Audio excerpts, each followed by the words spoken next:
the NSSA. Thank you, everyone. We don't do that. Mayor doesn't do that. Someone else does. Directors meeting for the Lincoln City Council. As soon as I turn my mic on, Hey, microphone. it will be, this is the directors meeting, organizational meeting for Monday, November 16th, 2020. We've got a shortened agenda today, and so first up, City Clerk, do you have anything you would like to add?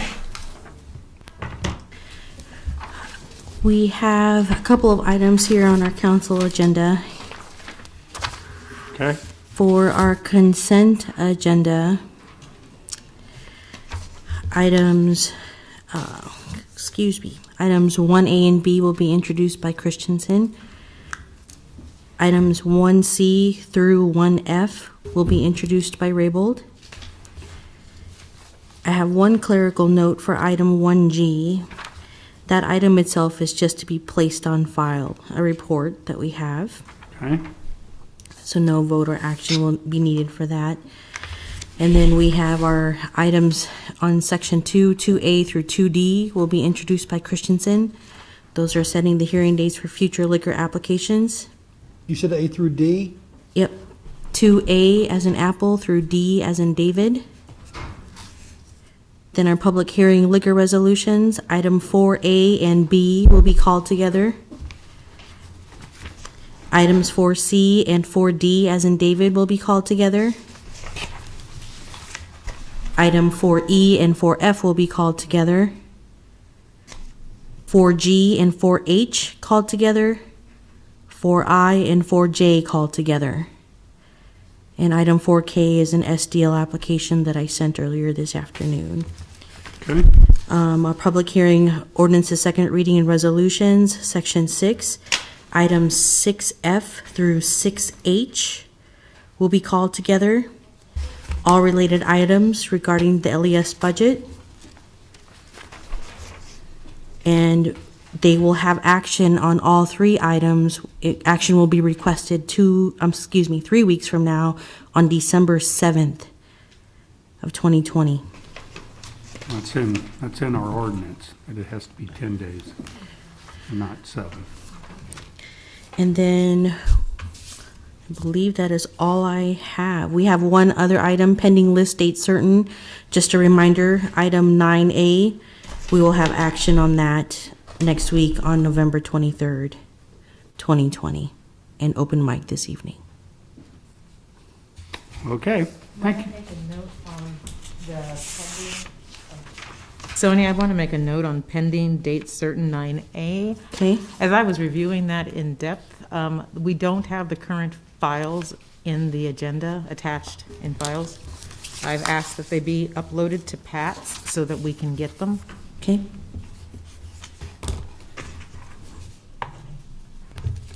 So what's attached now is the old file. It is the old file, the old design, and Right. It'd be nice to see the new ones. Thank you. Okay. there have been changes. It'll Quite be a few important. changes. Okay. Okay. Nothing else? Director Lopez. Would you like to come up? Well, I don't know if you get a choice. Good afternoon. I'll be brief here. I think you all saw that we had 408 cases reported yesterday. That's our highest daily total so far. Our other two highest daily totals were last Tuesday and Thursday. So right now we're you'll be seeing a report of 202 more cases today. So we're at 12,202 cases. 13,071 cases in Lancaster County, and we will be reporting an additional 2 deaths as well. So we've had 61 deaths due to COVID-19 in our county.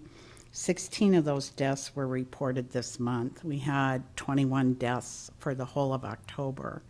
And our other highest total was 8 in May when we had the outbreak at the meat processing plants.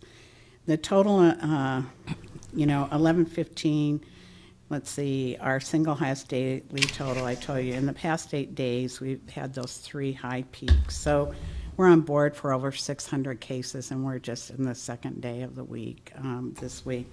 The total number of cases reported last week, ending November 14, was 1,721, which is the highest number of cases reported in a week so far. And our other highest week before that was the week before at 1,246. So you can see the progression. And as we progress on our cases, as they go up, there's a little bit of a lag in about 2 to 3 weeks, and then our hospitalizations go up. So that's why we're so concerned about getting our number of positive cases down so we can impact that number of hospitalizations. In October, we had 3,129 cases, and 57% of all of our cases to date are from September 1st to now. Let me see.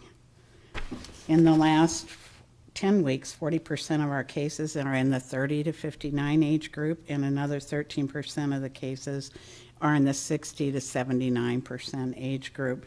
We do have a lot of testing going on in our long-term care centers twice a week in general, and then if they have a positive resident, then they test the residents, but generally it's the staff. And we still see an increase due to small numbers of gatherings in addition to the large gatherings. And it's really diffuse across the community for a variety of activities. But we do have some of the public reaching out to let us know some other things that they're hearing so we can do investigation. We don't always get all the information. We try when we're doing our contact investigation, but that's only as good as what people are going to be willing to tell us. Our overall positivity rate for Lancaster County is 11.2. Our positivity rate for last week was 29.3%.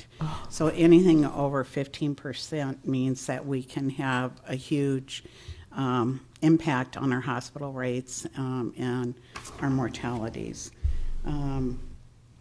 Our 7-day rolling average of cases in Lancaster County increased from 77 cases a day in the first week of October to 250 cases a day in the last 7 days. We've tested about 36% of all of our population, and we've been doing over 5,000 lab tests in the last 4 weeks.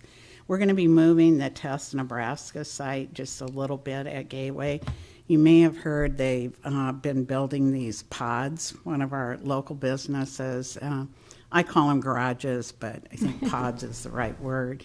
But it's going to be much better for the staff that's out there.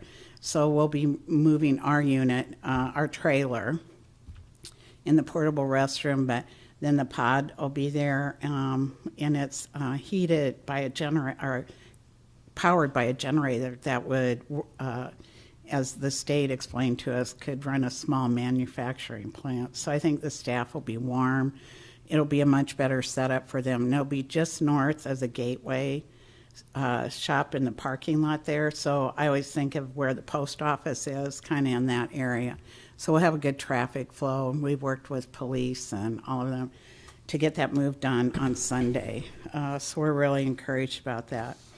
Our hospital usage as of midnight last night was 137 individuals, and we're awaiting confirmation on 15 other individuals for their test result. 53 of these individuals are from Lancaster County and 84 are from outside of the county. And just to tell you, you know, we also have a number of individuals in the hospital that are still in the recovery phase. They haven't been able to leave the hospital due to the care that they require. And our county has always served the surrounding counties. Bryan and CHI St. Elizabeth have arrangements. Those critical access hospitals are also taking people in the recovery phase and switching out so we can take more of the acutely ill. I know that comes up frequently recently. So we're monitoring our hospital beds. We've increased our calls with our hospitals right now where we're at. The governor set his new standard at 25%. And if you heard Russ Grunwald on Friday, he felt we were already at 25% in Lancaster County, but there's a state overall rate. When I looked at the numbers that were on the state dashboard for hospitalizations, I think it was like 935 for the state, and the governor's number is 1,170 before we go into the red. Then there's added restrictions. And I just wanted to let you know that we continue our work with the nursing homes on a regular basis and with their association. We've had calls with the bars, restaurants, sport facilities, school administrators. We've been talking regularly with the physicians in the community, in UNL, to name a few. So I'll stop there and see if you have any questions. Do we have any questions? Yes, Councilperson Ward. Thank you, Mr. Chair. So, Director Lopez, can you just refresh our memories when people ask us how the quickest, most efficient way is to get a test, what they should do? You know, if you go to Test Nebraska, Just drive up with, you have to go online. But even if I have heard that people can drive up and get okay. tested. Because sometimes people are too ill to pull up their laptops, and if they live alone and You get know, if online, and, you know. Okay, if somebody is too ill, I want them to go to urgent care. Okay. And that's the best place, and They will do. we've I'm been sorry. working both. If they live north, they can go to the CHI urgent care there, and if they live south, there's Bryan, Light Point. There are other urgent cares, but I want them to go in and be seen, because this can change so rapidly. Mm-hmm. And people, if they really need it, they shouldn't hesitate to go to the emergency department. But right now, if they can go to the urgent care, that's the best thing, because our emergency departments are pretty overwhelmed. But Test Nebraska is doing really rapid testing. So if you're well enough, go online to Test Nebraska, register, get an appointment, and go. And the other thing, the second part of your question I forgot, was that we have been working. There are individuals that have people come into their homes because they need care, and sometimes they've been exposed. And so we have a process with somebody at our department, and we've worked with another provider in our community, and we make arrangements for them to get tested. Because there are people that really can't leave the home, but they're dependent on care. Thank you. Councilperson Washington. Thank you, Mr. Chairman. Director Lopez, can you clarify what the hospitalization rate has to be in Lincoln or to go to, quote, red? Well, it's not the Lincoln hospitalization rate, it's the state hospitalization. State hospitalization Right. rate. So our hospitalization rate could be higher than 25, but we're Right. waiting for the state. Right. Councilperson Show. Thank you, Mr. Chair. Thank you, Ms. Lopez, for coming forward. I want to go back to Ms. Ward's question. I hear people say a lot that I don't have any symptoms, I want a test, they won't give me one. And I make the same face that you just made. Why did you, first off, do you think you need one, you're not symptomatic? And second, who told you you couldn't have one? Did I hear you say that through Test Nebraska, symptoms or no symptoms, you can sign up and go get a test? That's what we're being told. So if that's not correct, please let me know. Okay. And if you have constituents or others who are telling you they're having trouble, they're having delayed times getting into tests, or that they're having delayed results, please refer them to us or let us know, because sometimes that's the first way we find out. Sometimes that something else is going on. So we really appreciate that Thank you. communication. Okay, thank you. I got one other quick question. Very important person to me wanted to ask. Hospitalizations, we only count the people that are Lancaster County residents on the Lancaster County COVID numbers? Or do we count everybody that shows up in Lincoln and goes to the hospitals, or? We count everybody that's a patient in our hospitals, because that's impacting our ability to provide care. And you should know that all the hospitals are on a rotation system across the state right now. So they're rotating when they take patients as well. So part of the 400 cases we had could be non-Lancaster County residents? No. Our cases are only Lancaster County residents. that's Our what I was trying- hospitalizations are whoever is in a bed in the hospital. It doesn't matter what county they're from. I see what you're saying. But we And only deaths. count people in our caseload as cases when we tell you somebody that we have 402 positives. Those are all Lancaster County residents. Okay, and deaths are counted the same way, even if Yes, they deaths die are in only, right, only Lancaster County residents? correct. Okay. Thank you for your clarification. Thank you. Okay, we're going to skip the rest of our meeting and do boards and communications on boards and commission reports at a later time. So, Sonny, if you want to come forward, we could probably start our city council meeting.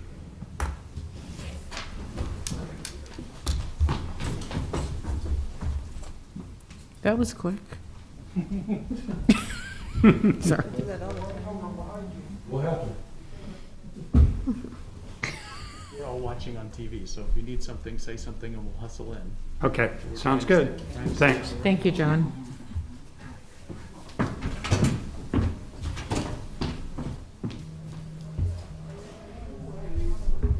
Let's wait and see if people can come in and get a seat.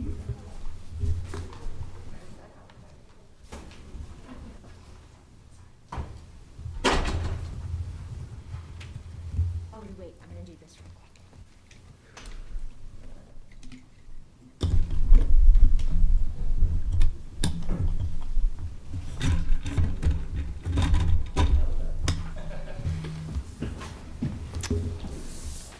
Okay, you guys ready? I believe we are live. I'd like to call the meeting for the Lincoln City Council for Monday, November 16th. Got a short statement to read here at the beginning. I can find my too many statements. As everybody knows, the City Council, we're closely monitoring the COVID-19 in the community, and we will make necessary changes to protect the health of the public, the city staff, or their families. Seating in the council chambers will continue to be limited to ensure safe distancing. If chambers are full, or if residents are medically unable to wear a mask, individuals may wait in the Bill Luxford studio in room 113 or the common areas until called to testify. When called, individuals are asked to enter the city council chambers and approach the podium. After speaking, residents will exit the chambers through the door on the left. That will open up seats for others that would like to come in to wish to address the council. The open microphone sessions are provided for those who wish to address the council on a matter not on the agenda and not planned to appear on future agendas. The sessions are regularly scheduled for the second and last meetings of the month, just prior to adjournment. Residents are reminded the correspondence received through council packet at lincoln.ne.gov is added to our agenda under constituent correspondence and becomes part of the official public record. Directors' agendas can be found on the City Council website. City Council agendas are available at council.lincoln.ne.gov. All City Council meetings are aired live on LNK TV and then re-aired later. For schedule, please visit lnktvcity.lincoln.ne.gov. LNK TV can also be found on all three major television systems: Allo, Channel 2, Spectrum, Channel 1300, and Kinetic, Channel 1005. Meetings are also streamed live on lnktvcity.lincoln.ne.gov and are available later on youtube.com/lnktvcity. So there's many ways for people to visit or to take in the city council meeting. Okay, Sony. Oh, sorry. Let's all stand and pledge allegiance in a moment of silence. I pledge allegiance to the flag of the United States of America and to the republic for which it stands, one nation, under God, indivisible, with liberty and justice for all.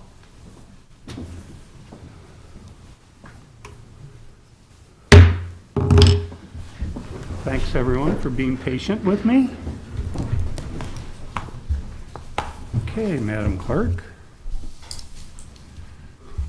Any couple announcements you'd like to make also? Yes. On today's agenda, City Council meeting Monday, November 16th, 2020.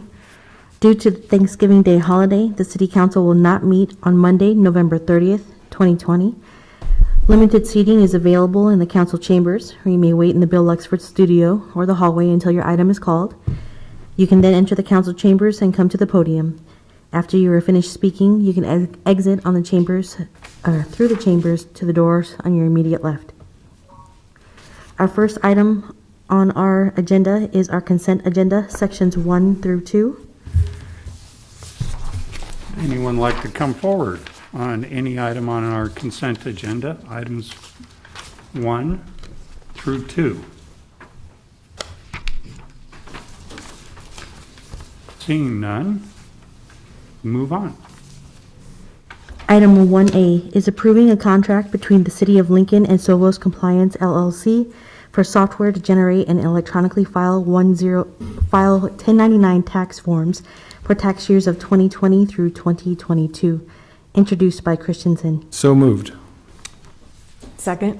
Moved and seconded by Councilperson Ward. Any comments or questions? Please call the roll. Oh, I do have one thing. We have a motion to accept the substitute resolution for item 1A. I would need someone to make a motion. What does that motion say? What does that substitute say, do you know? I can read it here.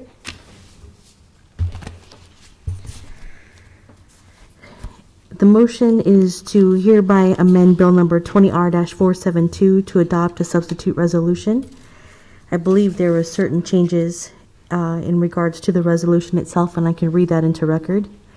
Be it resolved by the City Council for the City of Lincoln, Nebraska, that the attached cloud subscription agreement between the City of Lincoln and Sovos Compliance LLC to generate and electronically file 1099 tax forms for tax years 2020 through 2022 for a sum not to exceed $1,910.82 for the 2020 tax year, and Sovos Compliance LLC may within 60 days prior written notice increase fees by up to 8% effective with each of the next 2 tax years upon the terms as set forth in said contract, is hereby approved, and the mayor is authorized to execute the same on behalf of the City of Lincoln.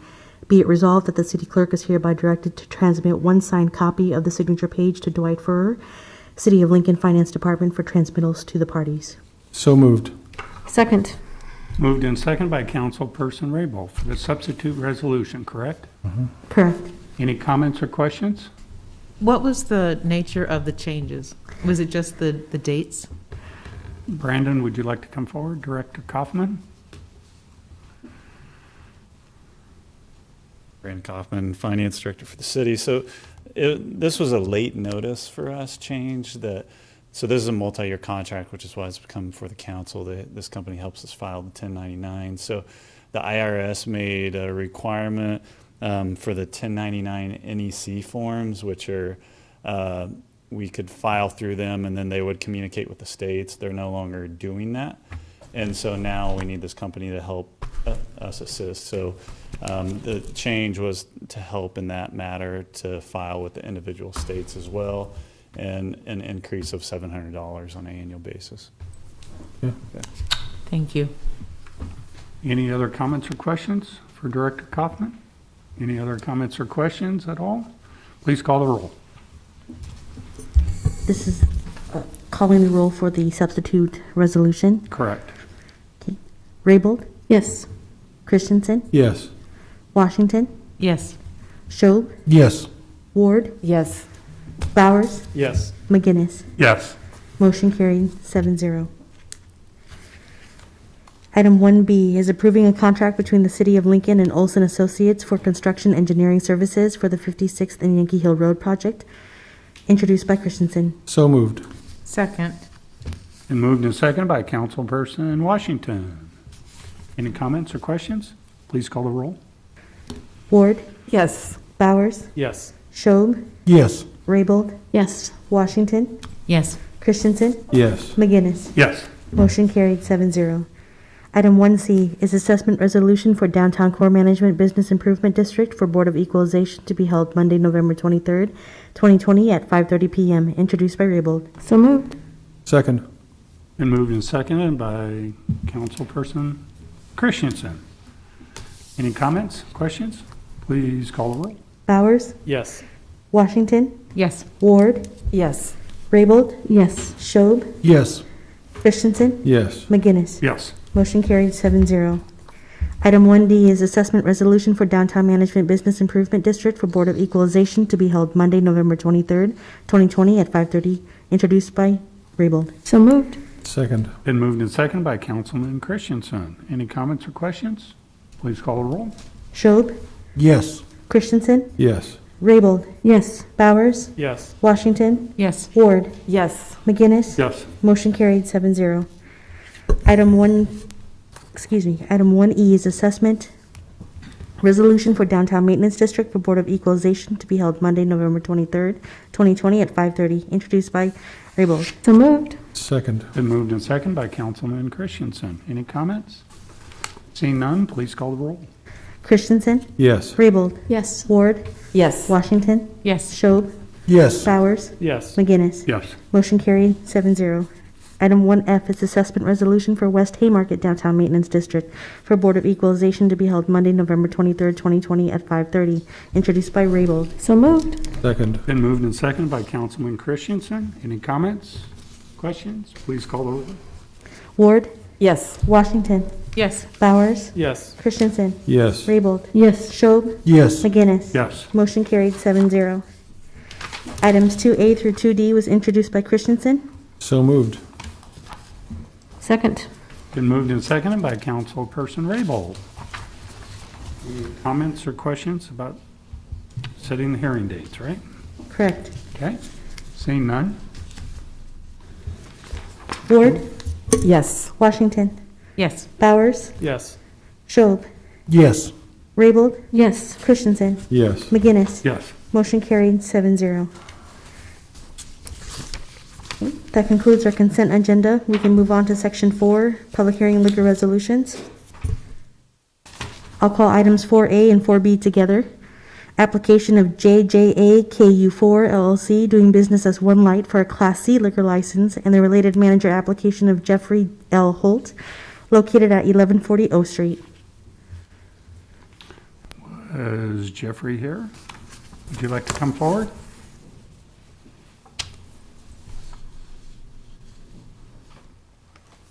Please raise your right hand. Do you solemnly swear or affirm the testimony you're about to give is the truth as you verily believe it to be? Yes. Thank you. Can you tell us a little bit about yourself, or? Yes, my name is Jeffrey Holtz. I've been in the restaurant industry for over 20 years, back and forth from construction to restaurants to constructions. And now I decided to go into business with a group of friends. We want to have a restaurant and a /bar, but I need a liquor license to be able to sell wine, mimosas with brunch on Sundays. And that's why I'm here. Okay. Any questions? You have one? Yes. Thank you, Mr. Chairman. Mr. Holt, thank you for coming Yes. down this afternoon, and thank you for having the guts to start a business at this time. Yes. I have a question, and I don't mean to put you on the spot, but I see that your application, you're not able to hold a liquor license, and I was curious if either one of your other business partners is planning to put their name on the liquor license. Yes, but I also had that situation resolved. Oh, okay, all right. Yes. Thank you. Yes, Councilperson Rabel.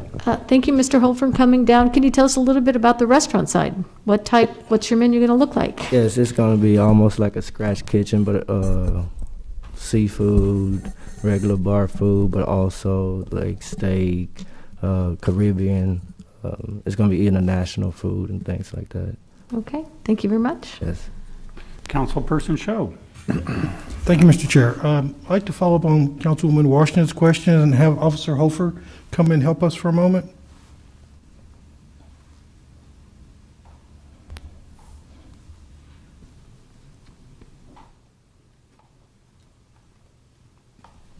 Investigator Hofer with the Lincoln Police Department. Sorry, thank you, investigator. I had a brief conversation with you earlier today about this application, and there seems to be a little bit of confusion about whether all the issues have been cleared up or not. What were your findings on that? Oh, well, it's been a few weeks since I spoke to Jeffrey. At the time that we did the interview for the liquor license, the conviction had not been set aside. I explained to him where he would need to go to do that. I didn't receive any follow-up information from him, so I don't know, and I didn't check before I came today. Thank you, that's helpful. Yes, Councilperson So Christensen. if there is an issue with that, that will be taken care of at the Liquor Commission? Correct. If the conviction is still there, the Liquor Commission would order a show cause hearing, and if the conviction has not been set aside, it would make him statutorily ineligible to hold a liquor license. If it's been set aside, then the Liquor Commission could issue a license to Mr. Holt. Okay. Everyone have their questions answered? No, I've still got a couple. Yes. So if we approve today and it has not been set aside, is it like us saying that we're okay with that? Yeah, if you said that you gave local approval today, then it would go to the Liquor Commission with local approval. My feeling in the investigation is there between that conviction and some other convictions that were also set aside, that more than likely the Liquor Commission will order a show cause hearing, but I don't work for the Liquor Commission, so I couldn't guarantee you that. But I don't have any way of do you have any paperwork with you, Mr. Holt, that from the Saline No, County? they haven't mailed it to me, but it has been set aside. I can get them to mail it or pick it up, but I have set aside. I went down to Wilbur County, and they set it aside November the 3rd. And if the city council voted for to deny local approval, it doesn't mean that Mr. Holt couldn't get a liquor license. It would just generate the show cause hearing that he would have to show the Liquor Commission that it has been set aside. So that would be his opportunity to present the documents he has at home to the Liquor Commission, and then they could grant. Correct. Just not without, okay. Correct. Okay. Any other questions? But I do have the paperwork. Okay. Thank you, Mr. Holt. Any questions for Mr. Holt? Okay. Thank you for coming down. Anybody else like to come forward on items 4A and 4B? Okay, seeing none, let's move on. I will be calling items 4C and 4D together. Application of Whitehead Oil Company doing business as U-Stop number 32 for a Class D liquor license, and the related manager application of Douglas W. Larkins, located at 6930 South 73rd Street. Doug Larkins, 3902 South 76th Street. Do you solemnly swear or affirm the testimony you're about to give is the truth as you really believe it to be? I do. Thank you. Tell us a little bit about these two applications. Well, we've got a new store we're opening up on 73rd and Pine Lake Road, and so trying to get ahead of it rather than trying to chase it 2 days before we open, as normal. I remember that. Yes, Councilman Christensen. When do you plan to have construction complete and ready to open? We're hoping to move in January 1st, that Monday right after. So we've had a few delays that originally we'd hoped to be open mid-December, but we've had some delays in different things that have pushed us back. So. Okay.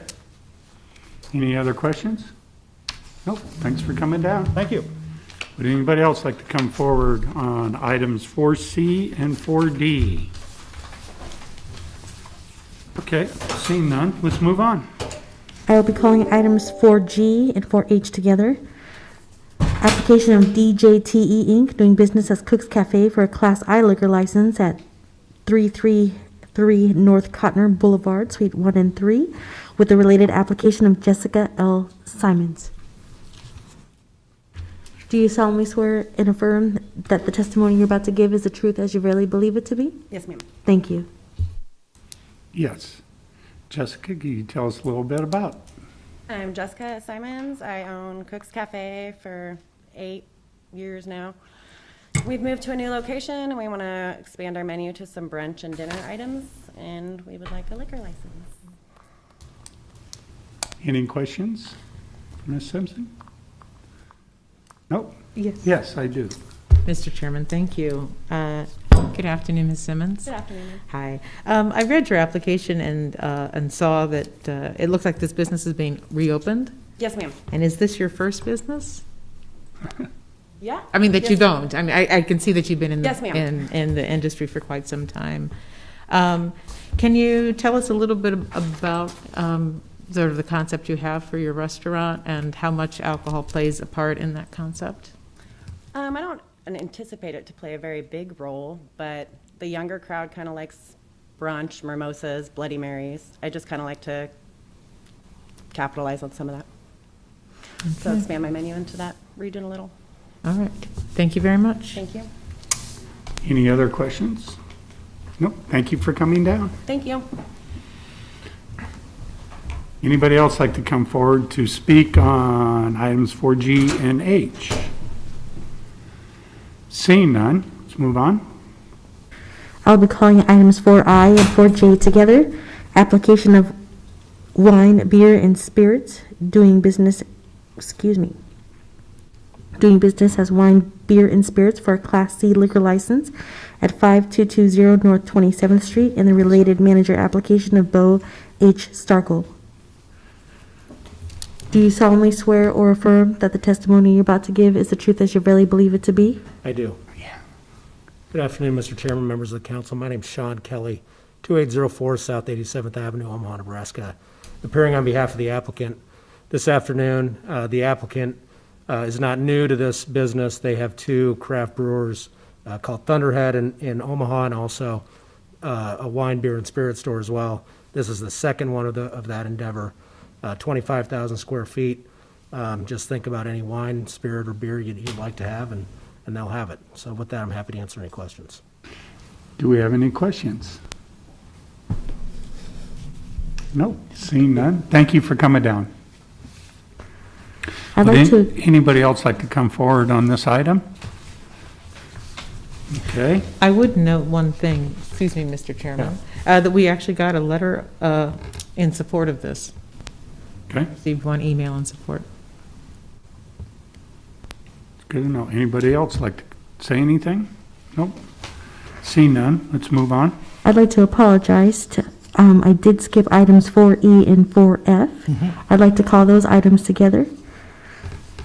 Application of TikTok LLC doing business as The Hot Mess for a Class C liquor license, and the related manager application of Serena L. Freet. Do apologize about that. Please raise your right hand. We didn't forget you. Do you solemnly swear or affirm the testimony you're about to give is the truth as you really believe it to be? I do. Thank you. My name is Serena Freet. I live at 1200 South 23rd Street. Okay. Does anybody have any questions for Serena? Yes. I just want to make a statement. I want to say I really appreciate all the things that you've done to really go out of your way to always make the LGBTQ population feel really safe in all of your establishments. That really means a lot. So thank you. Thank you. Any other questions? Yes, Councilperson Washington. So Hot Mess, I think, has been closed for a little bit. So could you tell us when you hope to open and if anything has changed in this business model? It's a good question. The business is currently open. I'm operating with a temporary operating permit. We closed for 7 months because I thought it was the right thing to do with the pandemic. Seeing as we're not getting any meaningful support in the restaurant and bar industry, here I am, opening, trying to navigate this as safely and as best as I can. Thank you. Thank you. Any other questions for her? No, thank you for coming down. Appreciate it. Would anybody else like to come forward on items 4E and 4F? Okay, seeing none. We'll call items 4K. Application of Blur Parties, Inc., doing business as Blur Parties for a special designated license to cover an indoor area measuring approximately 580 feet by 145 feet at 315 Speedway Circle on December 3rd through December 6th from 10 a.m. to 1 a.m.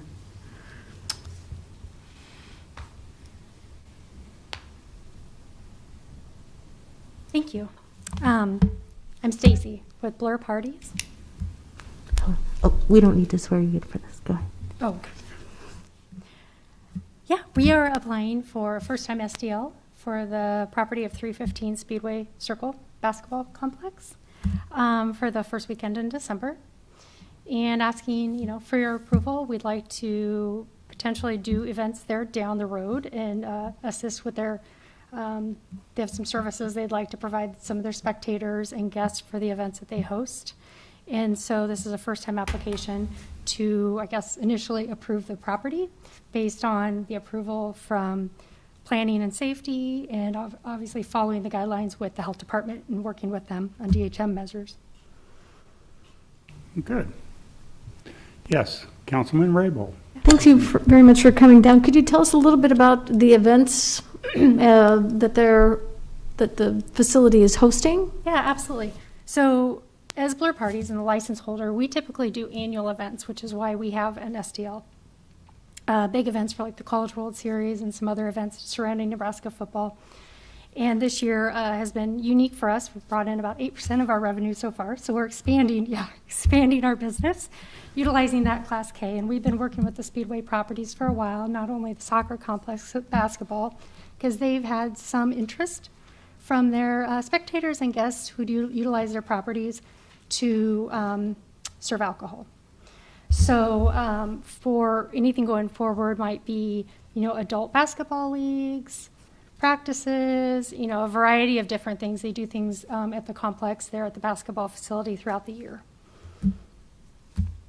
So I guess, but aren't children still holding practices at the same time from 10 a.m.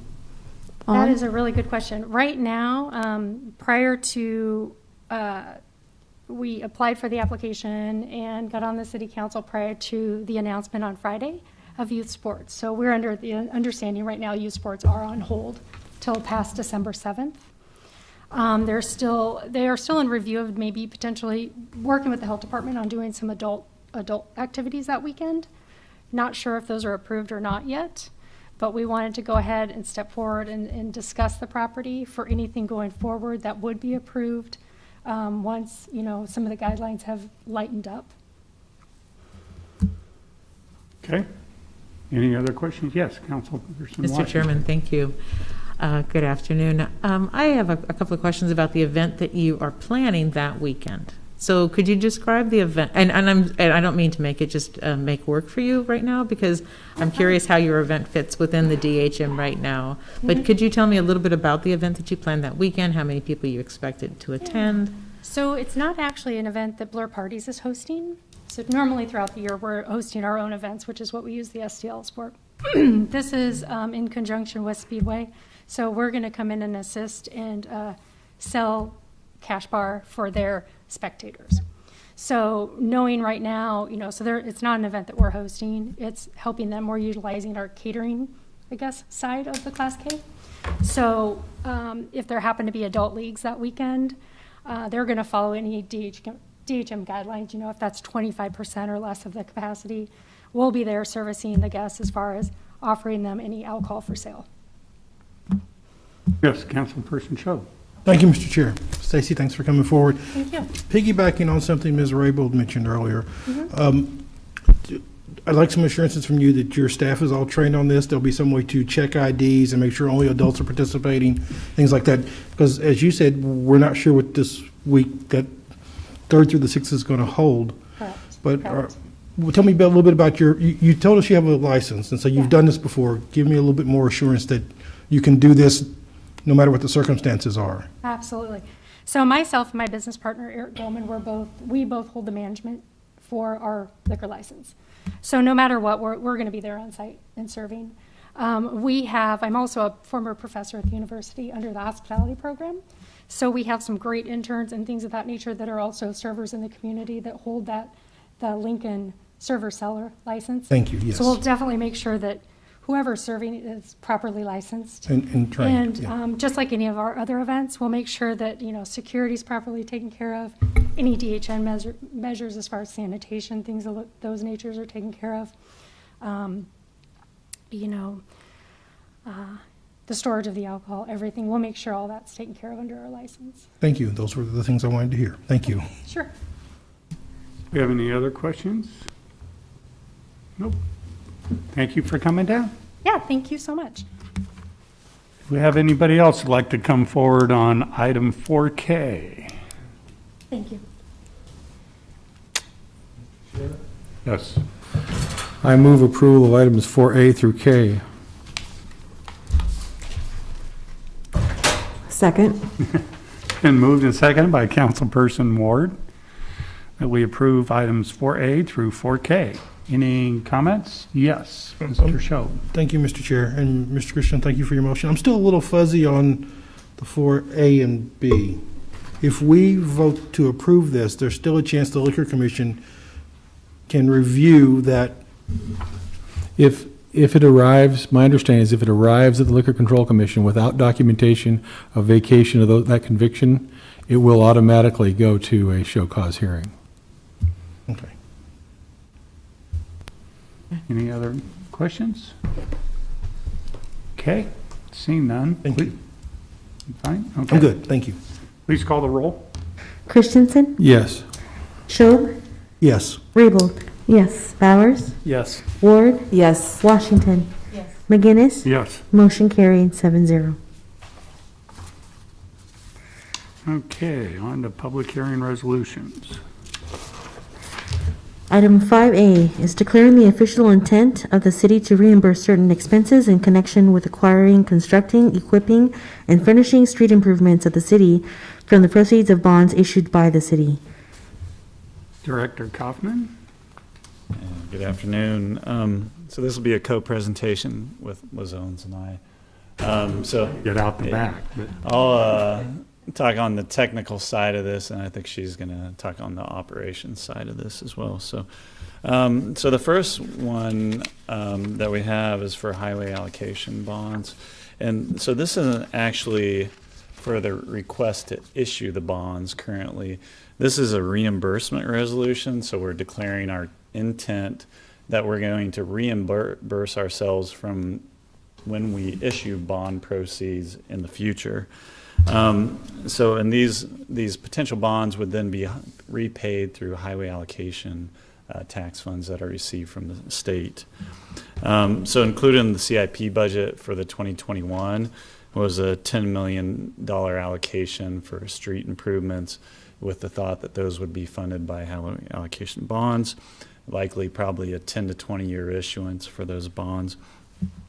As I said, this isn't the approval of the bonds, but in order to actually reimburse ourselves from bond proceeds when we go to market and go to the sale and close on those, we would actually the governing body has to pass this resolution in order to allow us to reimburse from those proceeds in the future. So this is really kind of a first step in that process to actually issue the bonds, but not the bond issuance itself. So with that, I think I'm going to turn it over to Liz. Liz Elliott, Director of Lincoln Transportation and Utilities. With this, our plan is we are currently putting together a package of proposals of projects that we want to do. We're finalizing that. We hope to have that finalized and put together and hopefully share that with you within the next month or at least by the end of the year.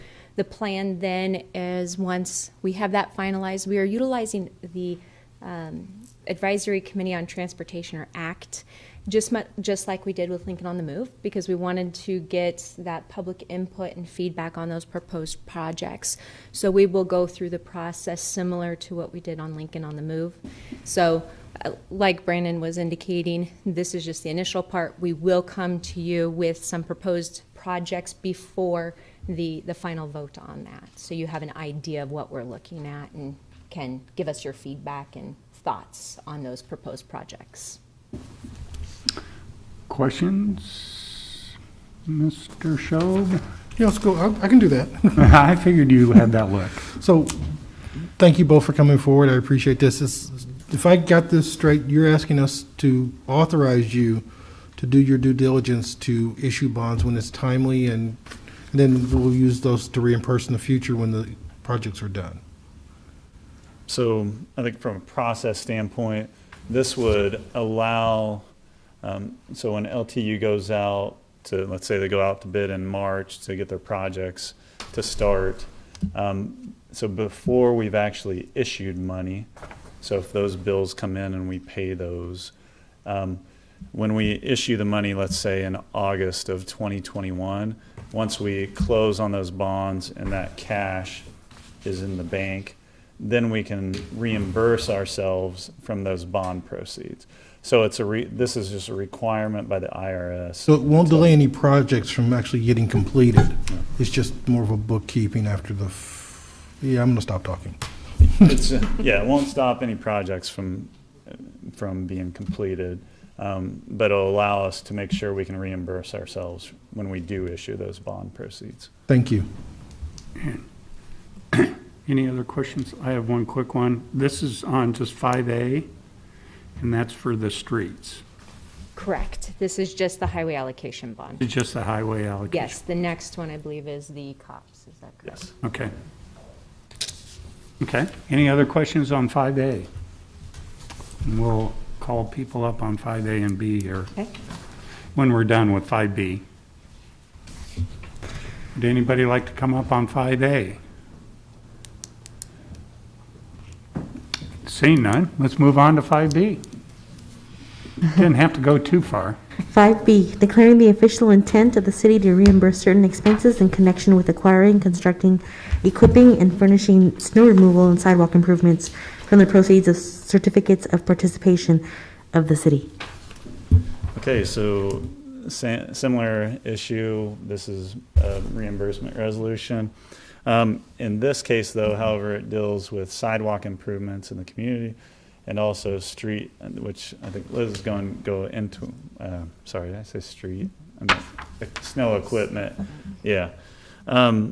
So these potential bonds would then be repaid for the equipment out of the fleet fund. And then the sidewalk portion of this, the $1 million, would be paid out of the general fund. So in the fleet fund, there was a budget set aside for the purchase of equipment. This is a recommendation to finance that. And then also there was a $1 million allocation within the CIP that was set up for sidewalks as we went through the budget process. And the intent there was to use certificates of participation. Sorry. Likely, for the equipment, these would be more short-term bonds that we'd issue, probably likely over a 5-year period. Sidewalks, we might take out to about a 10-year period as well. So same thing, you know, if you approve this is kind of the first step in the issuance process, but we'll likely come back probably in August timeframe to try to issue bonds. So when this would, let's say Liz wanted to go out and get the sidewalks built in the spring, and we paid those expenses out. Once we issue the bonds in August, we just reimburse from those proceeds. Okay. Thank you. We talked a little bit about this during the budget process, but I wanted to make sure that everyone was on the same page of what our intent and why we're pursuing COPS rather than just paying for it with cash on hand type of thing. So wanted to take just a couple minutes to discuss with you why we think this is in the best interest of the city and LTU, and explain how we plan on investing this if this is something that you do give us your final approval on. So there are, like Brandon said, 2 areas that this COPS financing would fund for us, and that is our sidewalk program and our winter operations fleet program. So with sidewalks, our priority list, as you probably have heard, we've had a backlog for a number of years. Our current priority list sits at a little over 1,300 priority sidewalk repairs. And when I say priorities, those are where we have significant 2-inch elevation shifts between sidewalks, or that they impact ADA requirements. So they're broken up enough that it makes it difficult to traverse that area. We anticipate, on the scale that we have been seeing the growth, we anticipate another 1,500 by the end of this year of reported priorities in our sidewalk assessments. Right now, we have 500,000 in our budget. Sidewalks are one of the few areas of LTU where we get general funds, and that's because the code says it has to be paid for by general funds. This $1 million addition would bring our sidewalk abilities up to 1.5. We believe that $1.5 million investment would allow us to get a third of those priorities done by the end of next construction season. If we don't do this, we'll work with the 500,000 and get as much done as we can, but that priority list will continue to grow, and our legal liability and risks will continue to increase because those priorities are out there not being attended to. So that's with the sidewalks. With regards to our winter operation fleets, this current, as you've probably heard back or remember when Tim Byrne presented to you, right now we have 17 liquid units, 23 material spreaders. Our oldest 12 units are 15 years or older. That's kind of the average. The life cycle of these is actually 10. So we're really stretching the life of our fleet. And so we're starting to see a lot more shop time, which means they're not out plowing the streets. They're in the shops getting fixed.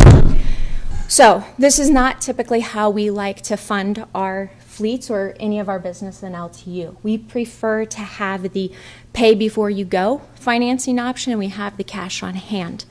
Unfortunately, we had two major things that impacted us over the last decade or so.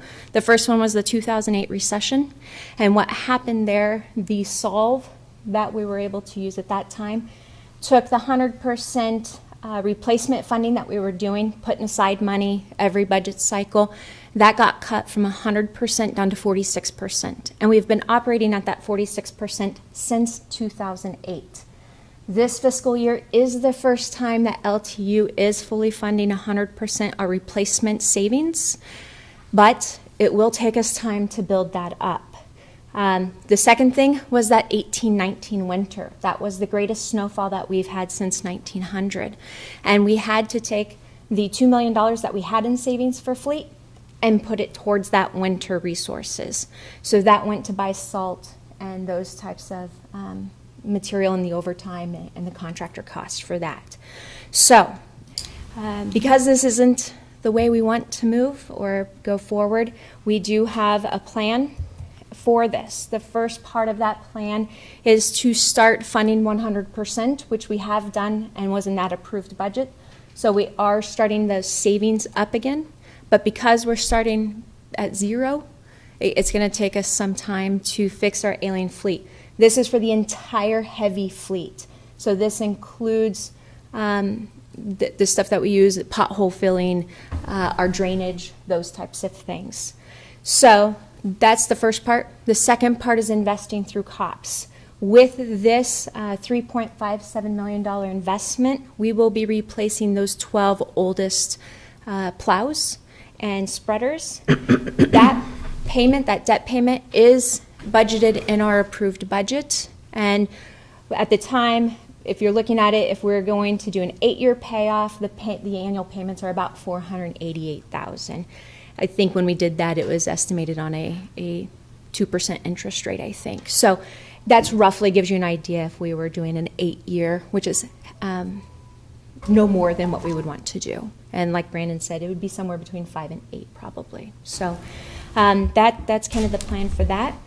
Why the super combo trucks? Ultimately, this will save us time in the end. There's no downtime because right now we have single backpack units where we have to switch out. It takes about 3 hours to switch them out, get them all filled back up, and get them back on the road. So by having dual packs, we'll be able to get out on the road without any downtime. These new vehicles will also have advanced mobile pavement sensors that will allow us to do temperature readings more accurately and in real time, so we can hopefully find those trouble areas quicker. It also, if we were just to go out to buy single packs, ultimately, in the end, by doubling up, it saves us money in that way.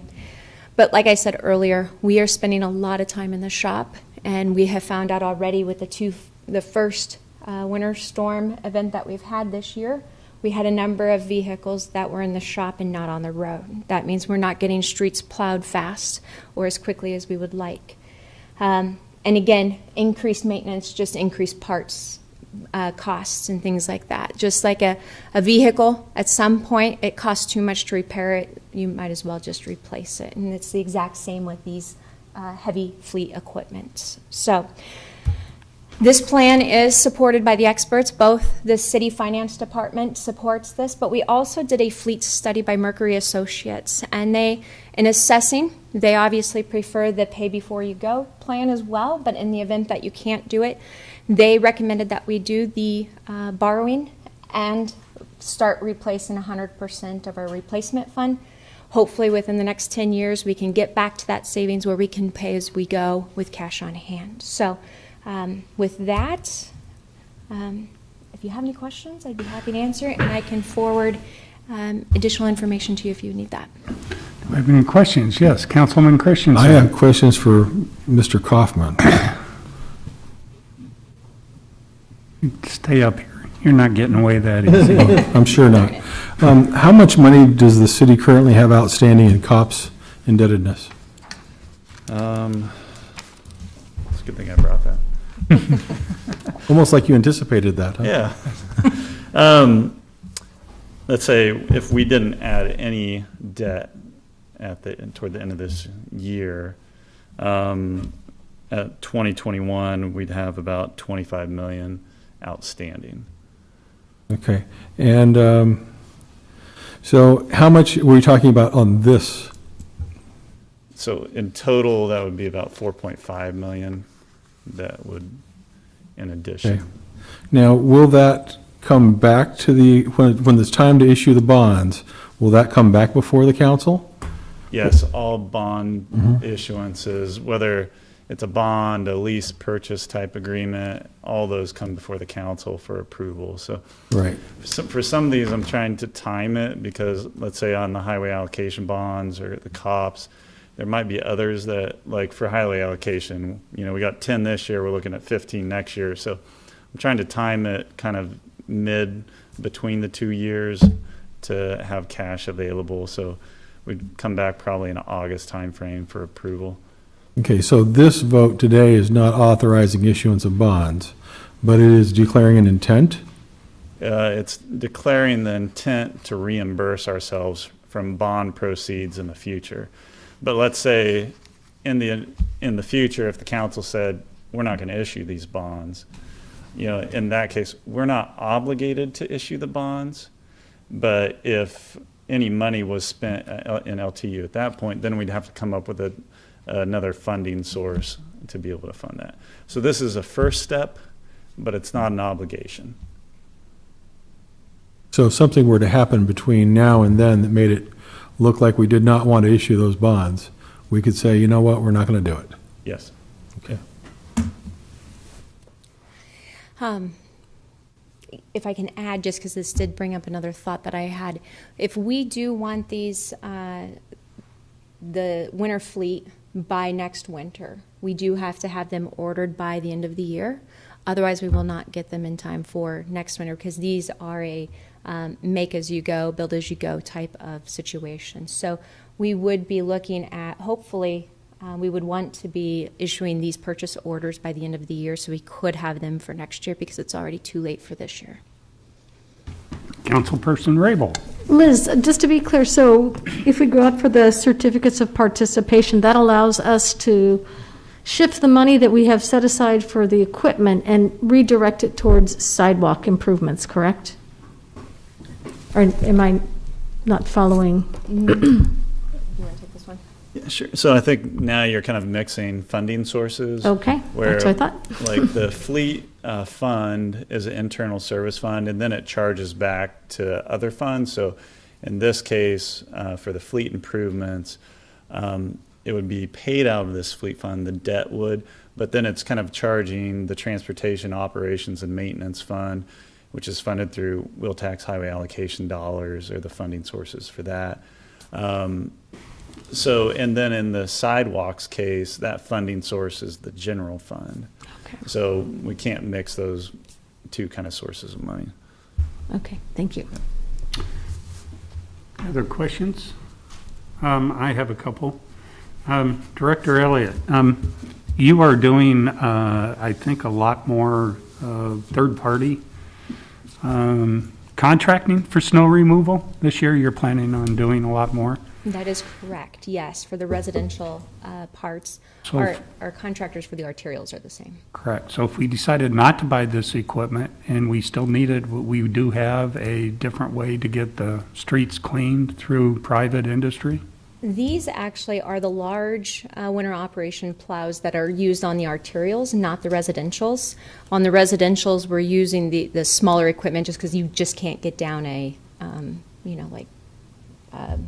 C Street or something. They don't fit with the parking on the streets or anything like that. So this, the other issue is that the contractors don't have the resources for the material spreading.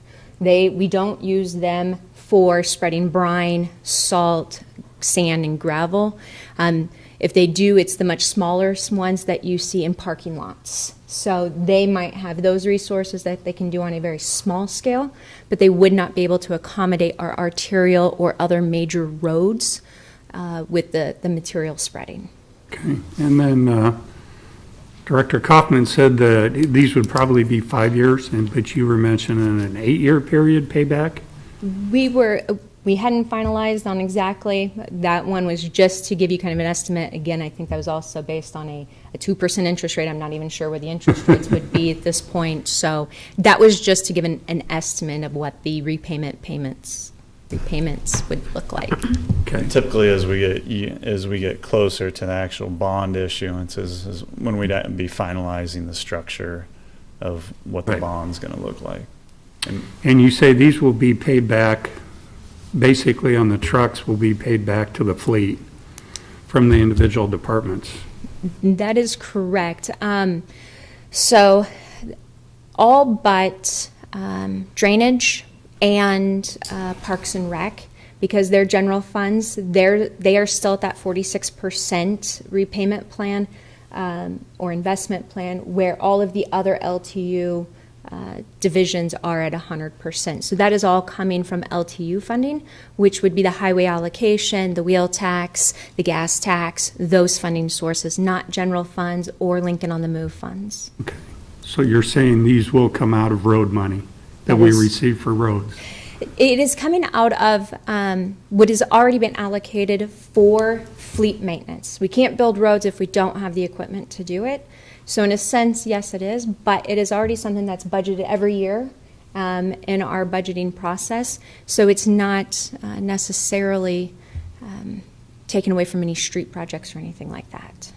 Okay. And on the sidewalk funds? Yes. We originally said we were going to put $1 million into the sidewalks, correct? That was the part of the original budget? That was the original. And then the mayor and the council decided to take $500,000 out and put that into, I don't even remember where we took the money out of the sidewalk fund to put it in there. But now we're turning around and asking to borrow that money back so we could get it back in the fund? As part of the overall budget, I think there were a number of factors that went into to consideration and looking that we were wanting to borrow about $500,000 anyways to try and get some of this backlog done. We looked at this would probably be the most efficient and effective way of managing that. And so we did decide to take the advantage of the low borrowing rates and interest, since we're going to borrow some. A little bit more wouldn't really make that big of a difference in I did double what we were going to borrow. Well, I think part of that, I mean, everybody's aware in the room of, the struggles through the budget process and balancing the budget, just given the whole situation, tax revenues. And so part of that make whole to try to address part of the issues on the sidewalk side was looking at other types of financing, like certificates of participation. But as budgets, as we continue to kind of exceed maybe some of our expectations on income, couldn't we be putting that into the sidewalks and back into them than going out and borrowing? It's always a possibility. You and I have these conversations a lot. I know, we're early in the fiscal year right now, and, I think there's still potential, a lot of impacts out there on the tax side of what could happen depending on measures taken to stop the spread of COVID. So. Yes, Councilman. So I guess I'm curious, was this always the plan that was, during the budget season? Was this always the plan to do this, or is this a plan that has evolved since then? I think as part of the budget document and the CIP process, if you go out and you look at the CIP project within what was proposed by the mayor, there was $1 million in other financing for 2021 and 2022. And in the description there, that other financing reads as COP. So that was part of the plan as well within the budget process. I think there's part of the plan through the budget process was the purchase of fleet equipment to boost up the snow equipment. In addition, there was debt service that was rolling off because of a prior lease purchase agreement that was paid out, or that the last payment was made on. So with that rolling off, there's an opportunity also to potentially issue funds. I guess what my question really is, and maybe there's somebody in the back of the room who wants to answer this question. I guess my question it boils down to this. If the council had been aware of this plan from the beginning, if this was the plan, then maybe something different would have happened in the discussions in the budget. If this was something that came up after the budget, that's a whole different thing. So I guess my question is, was this the plan before the budget was passed this year, or did this evolve since then? And here is somebody to tell us all the answer. I think the confusion is you said there's $500,000 in general revenue, but there is $1 million in general revenue that added back in. So you want me to? Yeah, you would. Hey, Mr. Carlson. John Carlson with the Mayor's Office. I think we've actually got, I think maybe in the PowerPoint we may have had a mistake, which is what's confusing people. So originally, in the original budget that we looked at, the draft budget, it had only $500,000 for sidewalks, which represented a $500,000 cut. Mm-hmm. That money was added back in. So there's $1 million in general revenue. If you pull up the CIP online right now, there's $1 million in general revenue and $1 million in other potential funding, which would be COPS funding. So we need to be clear about that. I think we said $500,000 in the PowerPoint, which is confusing people. So that money got put back in. There's $1 million in sidewalk funding right now, and the CIP, approved CIP, shows the other $1 million in other financing. So there was no cut and this intention to backfill. That money was put back in the budget we talked about before. So in the budget, we were talking about, I'm sorry. You go ahead. We were talking about a $1 million COPS financing. Right, in addition to the $1 million in general revenue. Okay. Yep. And we're going to be asking for 4.5 in this issuance. That's on, so the 1 million, and I apologize for that mistake, I was looking at an old one. So there's 1 million for sidewalks, and then a little over 3.5 for the winter operation fleets. So there'll be a for a total of 4.5 4.5. COPS ask. That is correct. Okay. Any other questions, comments? Okay, thank you. Thank you.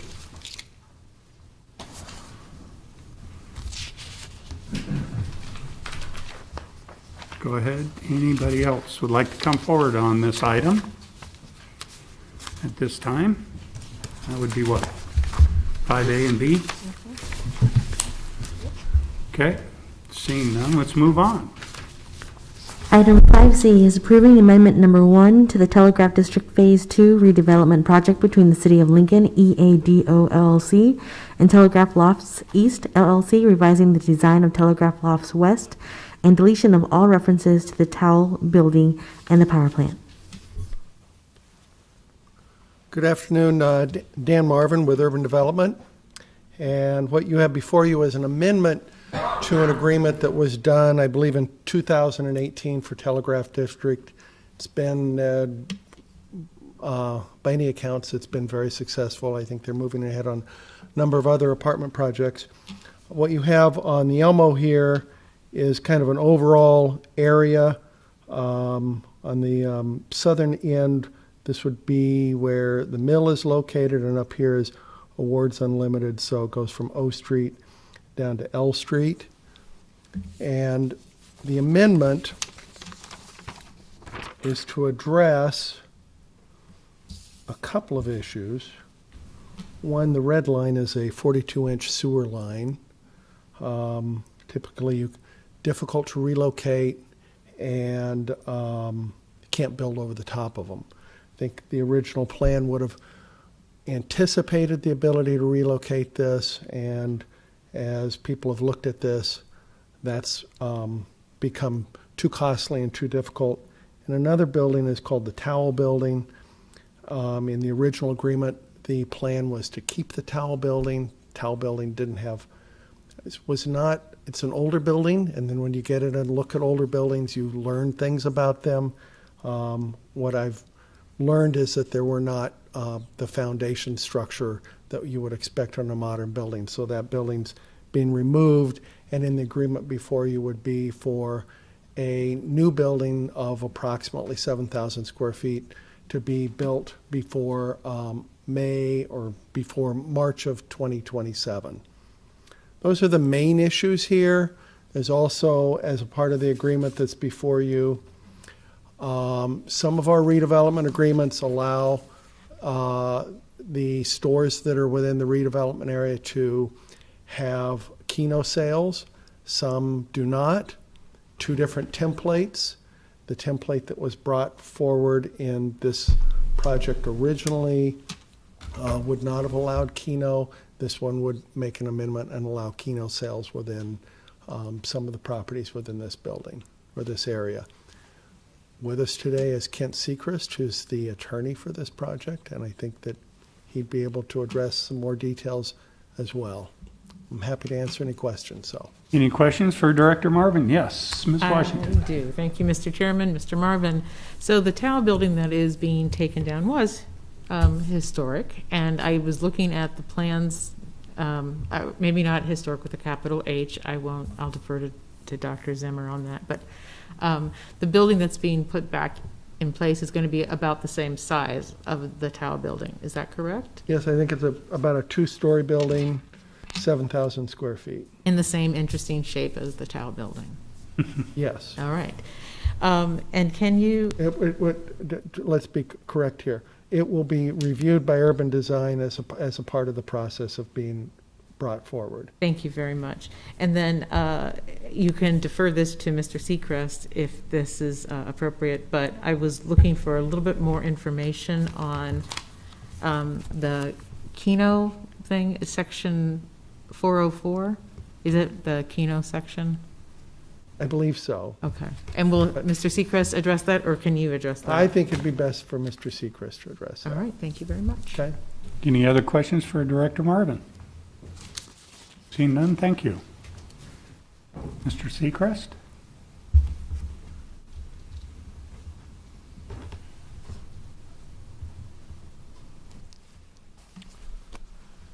Good afternoon. My name's Kent Sechrist, representing Edo LLC and Telegraph Lofts East. And with me, the principals of those two entities are Nelnet and Speedway, and Terry Hymas is with us today from Nelnet, and Clay Smith from Speedway Properties. So if you have any questions of them, they're available to go forward. As Dan indicated, this is an amendment to the redevelopment plan that was approved in 2018. We were brokenhearted to learn we could not rehab the Towel Building. It's one of those great looking buildings But when we got in and had the structural engineers, they said this was not a public safety concern in their mind. So we had to take it down, and we will replace it in character with what was there, as Dan indicated. We also, the sewer line, we thought we could move it, and that would allow one of our buildings to be bigger. But that sewer line at 42 inches was flat as a pancake, and we could not extend it any longer because it would not drain anymore. So that caused us to have to reshape one of our buildings that were underway. The Keno clause, this is something I didn't realize. We had 2 different versions floating out there.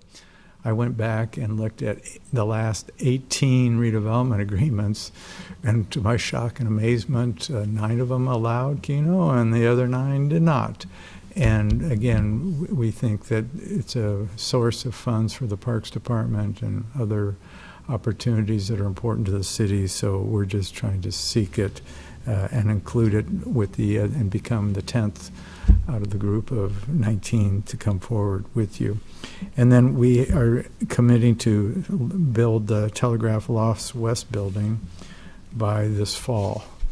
And so we have a building permit in, so we should be able to stay on course. Dan wisely showed you this plan, which again is showing you the location of the Tao building, if that comes up on your screen.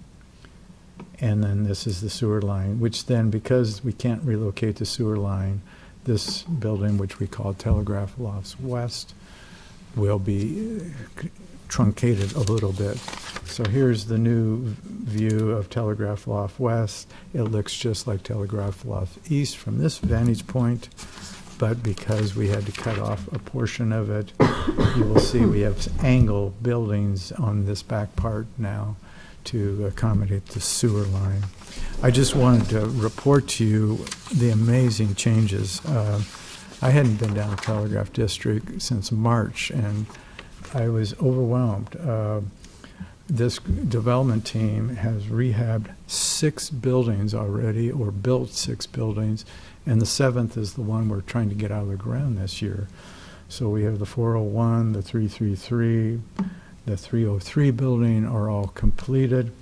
We just opened up Telegraph Flats, which is a 98 unit above apartments, and about 25 are rented already, so that's a good sign that that's popular. We have an LOI out on some first floor space, so that will have some very active retail space along the way. Telegraph Lofts East is literally done. They're going through the checklist, the punch list, so you will see those 60 units opening up very soon. There's a law firm in that building as well as the apartments, so we've got new activity about ready to finish and open up. And then this is the building that we are building, trying to build this fall, Telegraph Lofts West. And then we completed the 1935 O Street, which is the NGC new corporate headquarters building, so we're real excited. So a lot has happened, and we just look forward to getting this amendment done so we can start our 7th building. With that, I'd be glad to answer any questions you might have. Do we have any questions for Mr. Seacrest?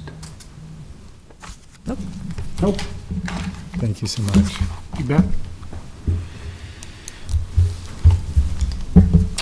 Would anyone else like to come forward to speak on item 5C? Seeing none, we can move on. Item 5D. Item 5D, approving an interlocal agreement between City of Lincoln and Lancaster County to update a pretrial diversion plan for minor traffic violations, safety training option program, or STOP, for the city in Lancaster County. Good afternoon. Jessica Karakos from the Law Department. This interlocal is a memorialization of an agreement between the city and the county that's been going on for some time to offer a driver safety class to citizens in exchange for diversion of a traffic citation from their driving record. It spells out how the class fees are spent. It's between the safety fund and the newly created education fund. The county board did approve this interlocal last week at their meeting. If there are any questions. Do we have any questions? Oh, yes, Councilman Washington. Oh, sure, sorry. Quite all right, hi. Thank you very much.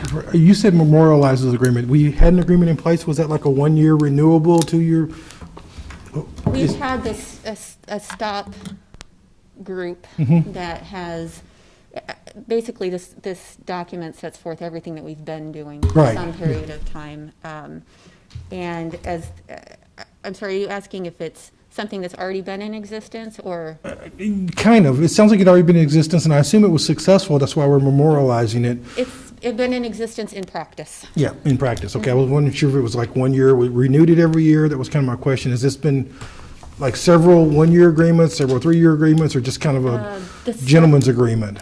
It's more of a gentleman's agreement. I started participating maybe when I first came into this role 5-6 years ago, and it had been ongoing since that time, so. So this kind of formalizes it, memorializes it, makes it all. Formalizing, yes, what we've done. Like I said, the new portion of the agreement is this education fund, which will provide driver safety training for Lincoln High students and students at county, outside county schools, for those students that qualify for free and reduced lunch. That's a good thing. So driver's ed. for- Driver's ed for would be Kids that good. might not otherwise be able to afford it. Driver's ed would be good. Yes. Just a quick question, Jessica. Is this program still being operated out of community corrections? It is. Okay. It is. Kim Etherton is still the administrator of the program, and the county kind of takes care of the funding and distributing the funds and things like that. Okay, thank you. Any other questions? I have one. You said this is not creating a new fund, is it? It's being put into an existing fund? The education fund is new in that the funds haven't been used for that purpose before. Traditionally, the stop funds have been used for things that law enforcement requests to assist them in traffic safety in the community. So we might approve a funding request for LiDAR or radar guns for a law enforcement agency, safety cones, safety vests, sending officers to accident reconstruction school, and things like that. So, but this is the first time the funds will be used for that education piece. So this will be, it says in addition, 50% of the monies that are in the existing law enforcement fund will be transferred over to the education fund. Right, so there's one pool right now, and the existing funds will be split as it's set forth in that agreement between those two new funds, and then moving forward, they're split in that other manner as also as. And the education fund is run by the Lincoln Public Schools. No, it's still run through community corrections. It's in a partnership with Lincoln Public Schools to help identify those students that would qualify for it. Okay. And then some are placed in Norris, Raymond Central, Malcolm, and Waverly.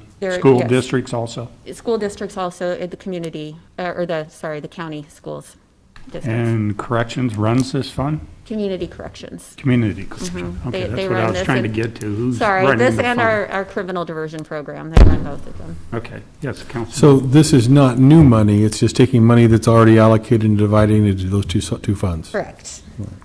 Okay. Okay, thank you. Thank you.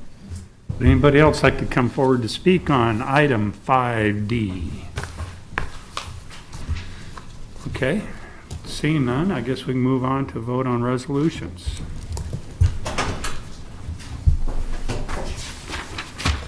Item 5A, declaring the official intent of the city to reimburse certain expenses in connection with acquiring, constructing, equipping, and furnishing street improvements of the city from the proceeds of bonds issued by the city, introduced by Christensen. So moved. Second? Moved and seconded by Councilperson Raybold. Any comments or questions from anybody? I have one. This is something that we were looking to do for a while. This was talked about previously, that we would borrow highway allocation funds for the roads. So this is something that we had had on our radar screen for a while. And building more roads nowadays is a good thing. Infrastructure. Okay. Please call the roll. Bowers, Yes. Schob, Yes. Raybold, Yes. Washington, Yes. Ward, Yes. McGinnis, Yes. Christensen. Yes. Motion carried 7-0. Item 5B is declaring the official intent of the city to reimburse certain expenses in connection with acquiring, constructing, equipping, and furnishing snow removal and sidewalk improvements from the proceeds of certificates of participation of the city, introduced by Christensen. So moved. Second. Been moved and seconded by Councilperson Washington. Yes, thank you. Do we have any comments or questions? Yes, Just Council. a comment here in the total indebtedness for COPS bonds. This number has floated over the years, and as I recall, at one point it was as high as $40 million, and now it's down to this level. So it's not a continually increasing indebtedness that we have. Any other comments or questions? I have one. A little bit of comments. I don't remember us talking about going out and doing COPS funds for equipment for LTU. It didn't seem anywhere in our budget at the time. If it did, and it was in there, I don't remember seeing it, and maybe it was. But I don't believe, I think, well, put it quite frankly, we've got a lot of money. And LTU has a lot of money in the bank right now. And to go out and say we have to borrow 3.75 million or whatever it is for this, and then for the sidewalks, we've already put $1 million into the sidewalks. We've talked about that in the past. Why didn't that come up at budget time? So I'm gonna have a tough time approving this. And I just don't think they were pretty much up and up with us at the time. And I'm kind of torn between, because right now I'd love to borrow money. And I think that's probably not a bad thing to do. But on the other hand, the LTU department's got a lot of cash sitting on hand that they could be using, and there's a lot of funds available. So, anybody else would like to comment? Well, Yes. the part about the budget I do remember is, excuse me, during the LTU presentation, they did talk about the aging fleet of the equipment. And that's a big concern to me, because the longer you've been doing this job, the more complaints you get about snow removal. And if it's not snow removal and street maintenance and repairs, potholes, then it's going to be the sidewalks. And I know that we have a huge backlog of sidewalks, and that's initially where we pulled the money from, and then we put it back in.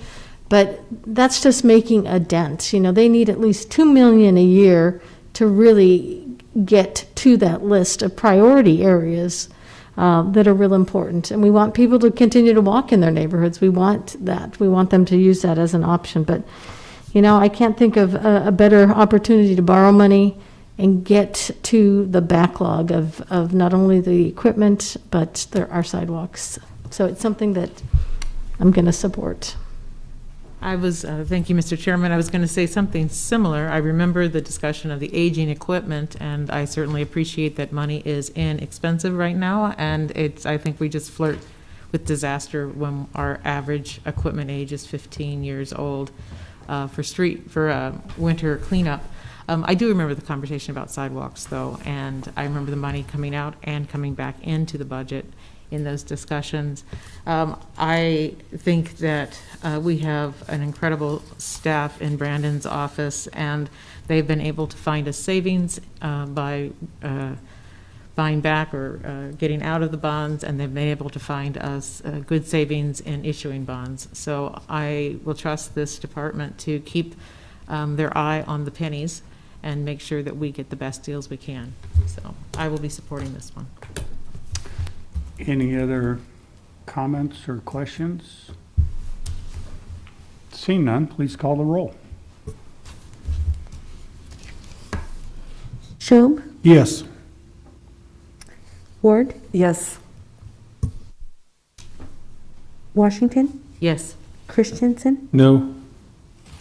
Bowers, Yes. Raybold, Yes. McGinnis. No. Motion carried 5-2. Okay. Move on.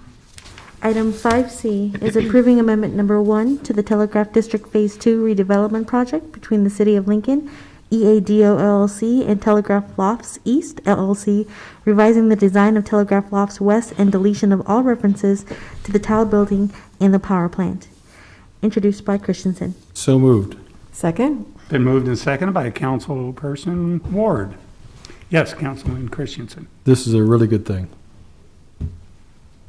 Any other comments? And I would have to agree. I was involved with them early on when we tried to save the towel building. It was part of their original. They were trying to save the Fisher Foods building the most they could. And so they were pretty upset when they were unable to save either of those. So I know they worked hard at it and they do quality work. And so that's why it is such a good thing that they're going to build buildings that will last and look good for the area.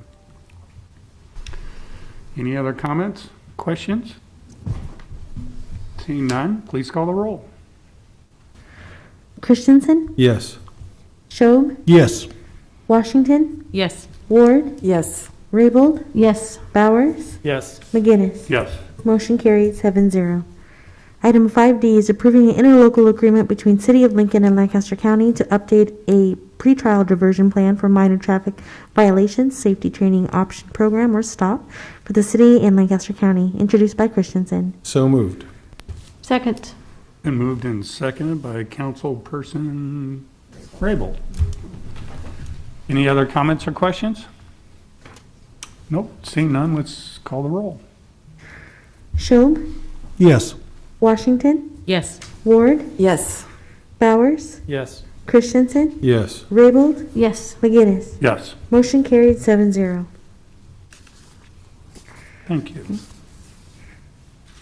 That ends our public hearing resolutions. We move to section 6, public hearing ordinances, second reading and related resolutions. Item 6A is amending chapter 4.08 of the Lincoln Municipal Code relating to the Citizen Police Advisory Board by amending section 4.08.010 and section 4.08.030 to add additional board members and to clarify filing and meeting requirements. Hi, Adele Burke from the Mayor's Office. This ordinance would just make a few updates to the processes of the Citizen Police Advisory Board, also known as the CPAB. The city and LPD place a really high value on transparency, accountability, and responsiveness to community feedback. And so to that end, our Citizen Police Advisory Board is really one of the many ways and one of the many mechanisms that we have to kind of ensure that accountability and feedback. A little history, the CPAB was first established in 1976. So it's one of the oldest citizen police advisory boards in the country. And it currently has 7 volunteer members who are all Lincoln residents appointed by the mayor. For the last 45 years, the community members serving on the CPAB have investigated complaints, listened to public concerns, influenced the development of LPD policies and procedures, and in general, strengthened the relationship between the community and the police department. A little bit about the things that were in this revised ordinance. Basically, they're intended to modernize the CPAB and to make the complaint process a little bit more accessible. So the first, and I would say probably the most major change, is to allow residents to submit complaint forms electronically. So currently, someone has to submit a complaint form in person to the mayor's office in order to submit a CPAB complaint. This is, seems pretty clearly outdated, and this update will allow the CPAB complaint process to be more accessible for our community members. This is especially true during the pandemic since everything's going digital. Second, we'd expand the amount of time that a resident can submit a complaint about a specific incident from 45 days up to 60 days. So again, this improves accessibility, and it more closely matches the time frame that we see in some other cities that have citizen police advisory bodies. Third, we're hoping to expand the number of members of the CPAB by 2, from 7 to 9, and that expansion would let us have an even more diverse and representative cross-section of community members serving on the board. And then finally, the revised ordinance would clarify the board would meet on at least a quarterly basis.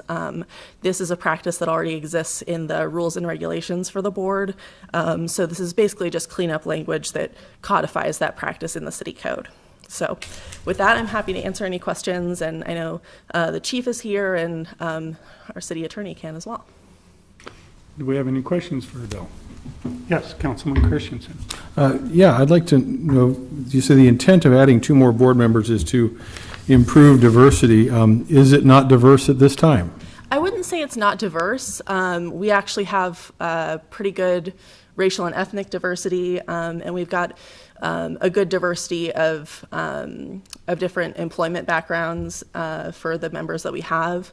I think that 2 additional members just allows us to have even more perspectives. So, you know, for example, we've had people apply who have a legal background. We have 1 lawyer. It would be nice to potentially have more folks with that kind of legal background.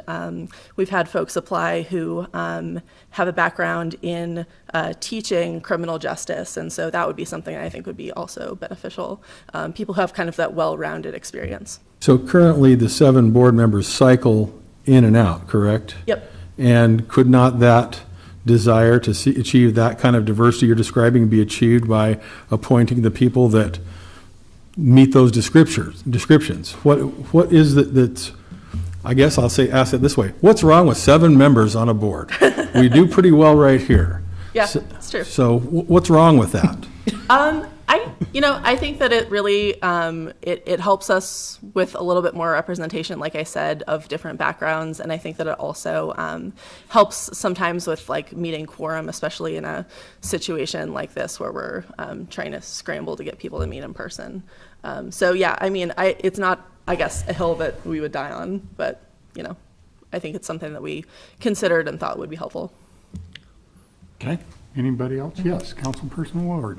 I would just ask or maybe comment, and Ms. Burke, maybe you can reply, I think, to Councilman Christensen's point. I've had a lot of constituents ask me just in less than 2 years to serve on this board, and that was long before our civil unrest. So I think to expand it would be a good thing. Some of the constituents or even lay people, that also I think bring important experience to the board. So I would support the expansion and think it's a good thing for that reason alone. So thank you. Any other questions? Yes, Councilman Show. Thank you, Mr. Chair. Ms. Burke, thank you very much. I might also ask the chief to come forward if you would. Would you help us better understand what the board does? I think the electronic submission is a great way to go. That removes a barrier for someone who says, I feel like something happened, would you investigate? Yeah. So what does that process look like? Who does the investigation, and what do these 7 future 9 board members do in that process? Do they go out and interview people? Tell me what happens.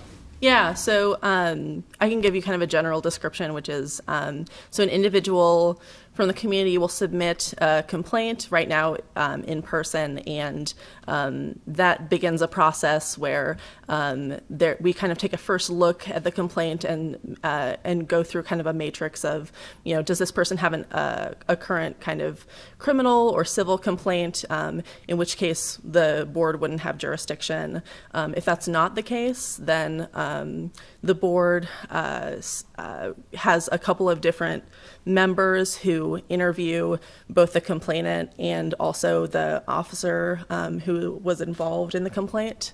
And then based on that kind of interview process that they do with both parties, they write a report that summarizes the situation and recommended steps that they think the department should take. But I don't know if you want to add anything to that.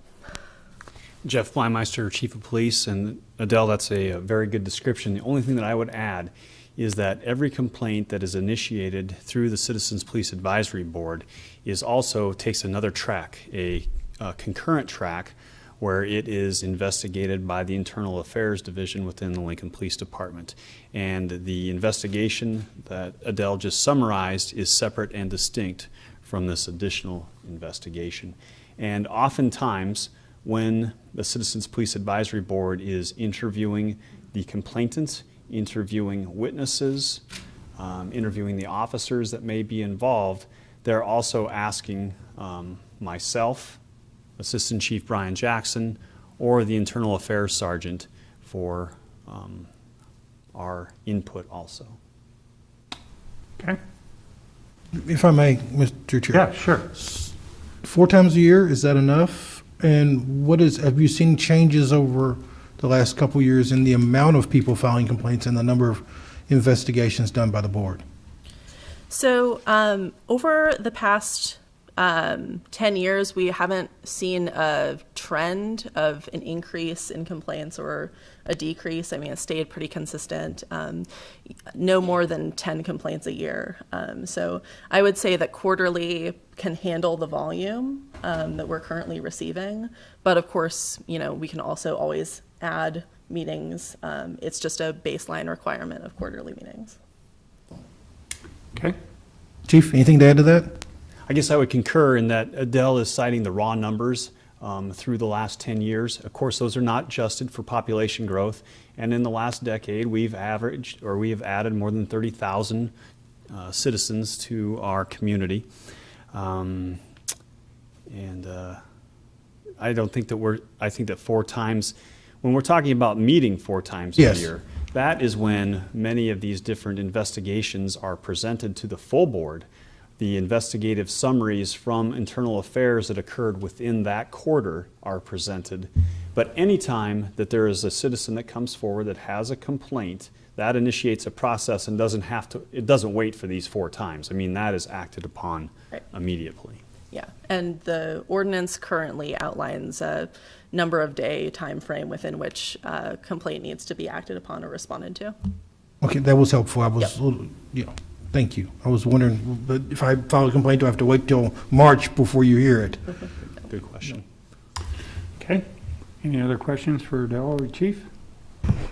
Okay, thank you. Thank you both. Is there anybody else who'd like to come forward to speak on this item?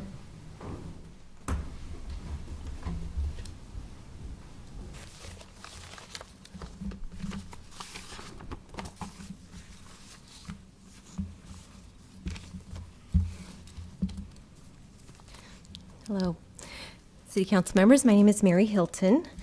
I am here to oppose the change to this ordinance. I have several reasons why, which I hope to expound upon. So the purpose of this board is to build trust in the community and to provide a two-way communication between the government and the community so citizens feel like they have a voice. And the police have oversight. So I've spent some time doing some research in the community, visiting with current police members, and they feel that the board is working well, seems to be fair and understanding. I've come to understand that a majority of the complaints that against police officers are actually generated internally and dealt with in-house. And there are appropriate checks and balances already put in place within the Lincoln Police Department because they want to do a good job, and so they hold each other accountable. And these serious inquiries that go to internal affair and the Citizen Police Advisory Board look into these, and they seem to be dealt with well. So if there's reasonable oversight going on and things are working, I do question the need of a change. So the mayor is hoping to increase the members of this board to 7 to 9. Are you aware that 3 of the current members of the board, their 3-year time limit is up tomorrow? And so if this were to pass, then the mayor would be able to appoint 5 members to that board, so 5 of the 9 providing a majority. Now this may be perceived as packing the board. And there is reason for concern that instead of ensuring that a continued cross-section of the city, the there is a current cross-section of the city represented on the board, but that may not be the motivation going forward, even though it was said otherwise a few minutes ago, but instead putting maybe partisan members on that board. And these new members coming with possibly an agenda that is anti-police or part of the defund movement that's sweeping this country. The last thing that our police department needs is an adversarial board instead of an advisory board. Our police just want a fair shake. They welcome oversight, and that has been working. They do not need to be undermined in their work, but supported. And they do a good job of keeping our community safe.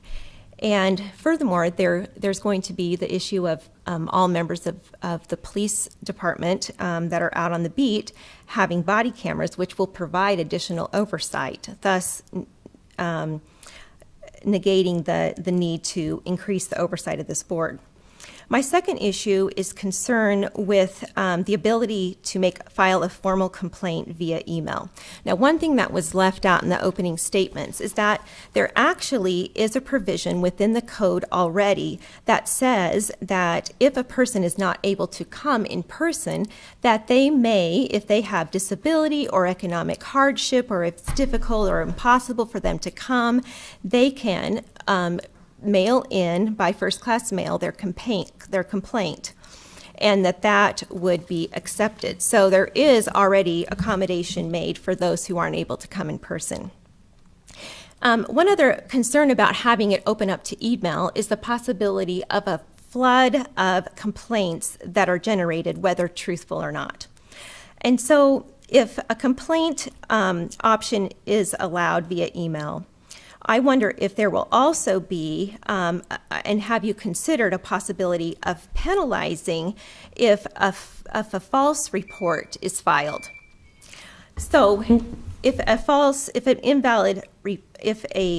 filing an invalid police report is penalized, perhaps this should be considered as well for something like this. Also, I wonder if the system were to become flooded, possibly with erroneous claims, the statistics alone could cause a firestorm of supposed systemic problems within the Lincoln Police Department. We've been told by many times over the last decade or so that, after all, it's the seriousness of the allegations that matter. So undoubtedly, if this were to happen, confidence will be eroded within the system, and the very purpose of this board, designed to build trust within the community, will be turned on its head. And so in closing, police have the overwhelming support of this community, but what they lack is the support of this council and the mayor.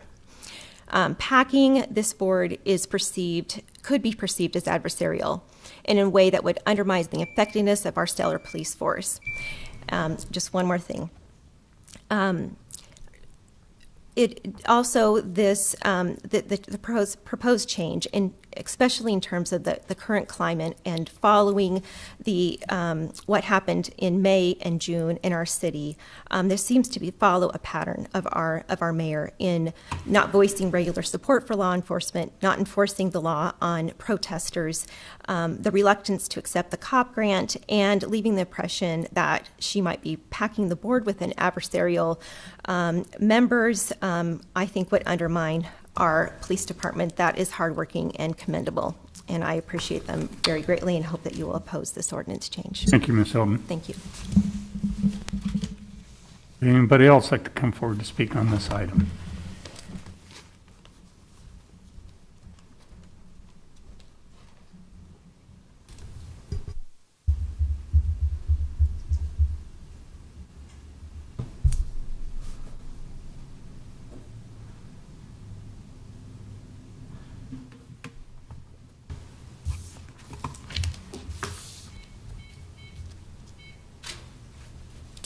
Good afternoon.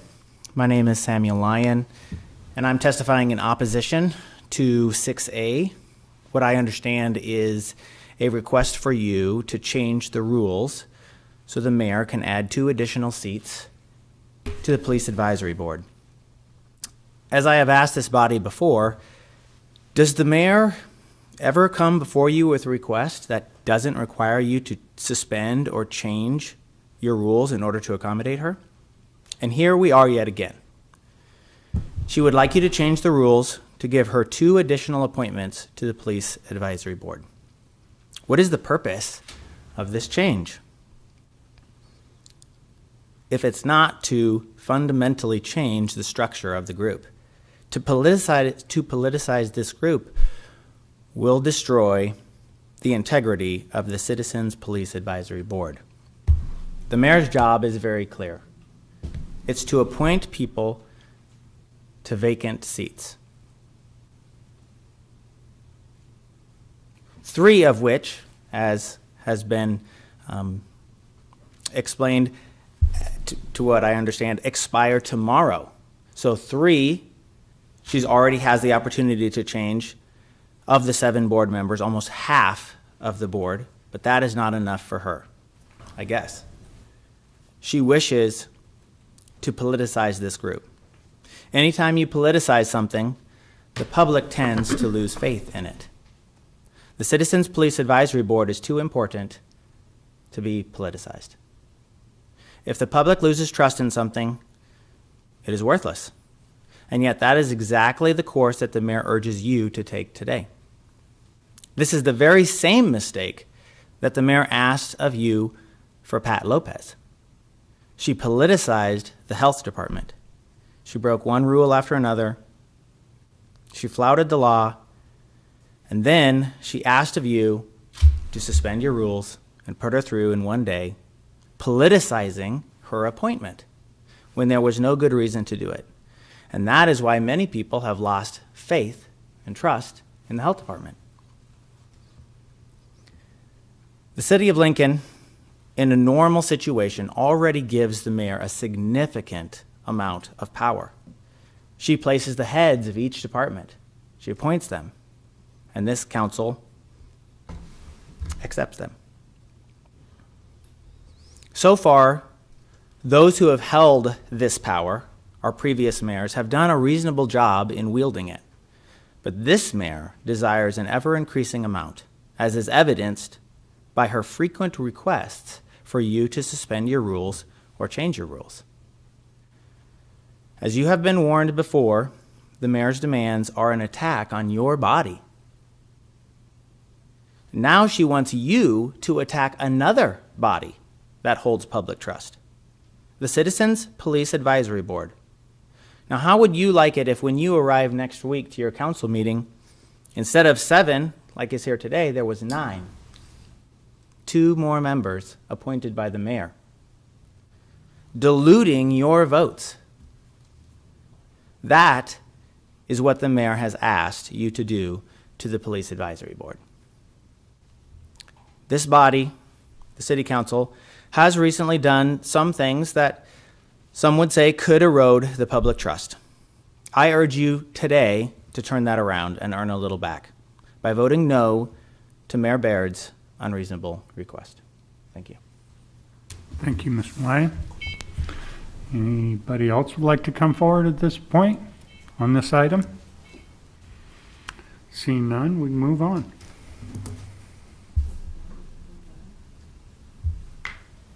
I don't know if she wants to. Are you fine? I have a question for her. Okay, you do. Okay. And I saw some movement in the audience. Is there anyone else that wanted to testify? Okay. No? Okay. Okay. I have a question for her. Okay, you got a question for her. Yeah, happy to answer questions and clarify just a couple of things. One thing that I would just quickly clarify is that every year, each November, there are 2 or 3 members of the CPAB that come up for reappointment. So this is not an unusual occurrence. It's in the ordinance. And the mayor has already made a commitment to reappointing the 3 current members. So no coup. She's happy with the independence and the quality of the members that are on the Citizen Police Advisory Board. And in fact, the LPD is also very happy with the independence of the board. And so I think that that's what we're continuing to want to prioritize. The other thing that I would say, sorry, let me just look at my notes once again. This piece about the electronic submission, I think it makes perfect sense during a pandemic to allow for additional modes for conducting city services. So that is the justification for an electronic submission. We want to make sure that things are as accessible as possible. The current provision in code only allows in cases of indigence and disability. And so we want to make that as accessible as possible to people under any circumstances, especially given the pandemic. Okay, Councilperson Ward. Thank you, Mr. Chair, and thank you again, Ms. Burke. You answered my first question was of the three that are up, those are reappointments, and I thought you had told me prior that the mayor will be reappointing. So just to clarify, extending this board, expanding this board by 2 means 2 new positions, not 5. So just Exactly. for the record, so we're all clear, it just means 2 if this is approved today. So thank you for that. And thank you for clarifying what it means to add complaints via email. And and I would also clarify that it's not necessarily an email as well. It could be Right. through like an online form on the website. So right. And there's the option for the populations that you described, correct? Yep. Okay. So thank you. Those were my 2 questions. And then I just would like to clarify for our audience today, we're not suspending the rules today. We're not voting today. So just so everybody's clear, that's not, and not directed at you, Adele, but to those here, that's not the process that this council is considering today. And so for the record, just to be, so we all understand that it's not this process on this agenda item. So I wanted to take that opportunity, Mr. Chair, to make sure that we all understood what the action today is, which is a public hearing on this item. So, and thank you again, Ms. Burke. Okay. And thank you, Mr. Chair. Okay, Councilperson Schaub. Thank you, Mr. Chair. Ms. Burke, I'm sorry I didn't think of this question earlier. The testimony from the audience and some of the conversations led me to ask this question. If I feel like I've been wronged by the police department, or I'm concerned about the performance of the police department, I could right now come in person and file a complaint. I could mail a complaint. To who and where do I do that? you would go to the mayor's office and you would just request a form, fill it out, and then submit it. So the mayor's office triages those? It doesn't go straight to the police department? No. Doesn't go to the Human Rights Commission? Doesn't go, where does, Yep, where's the process start? Yeah, it's through the mayor's office, and it's sort of intentional so that it's a separate and distinct process from LBD. And then it goes down the two tracks with internal affairs for the police department and the commission? Yep. Thank you. Yes, Councilperson Rabel. I don't have a question for you, Ms. Burke, but I did want to clear up some additional misinformation that I heard. I want to assure everyone that's in the listening audience that every single member on the city council, along with the mayor, has supported fully funding our police, and that is reflected in every single member on the city council unanimously supporting our police. So I don't want anybody out there thinking that anyone has politicized our budget process, and that we will continue to support our police. So I've heard that comment, and I've seen some of our constituents send us email like, why haven't you funded the police? The truth is we have fully funded the police. So I hope everybody out there is clear on that. Okay, Councilperson Washington. I have two questions. I have two questions for Chief Blymeister.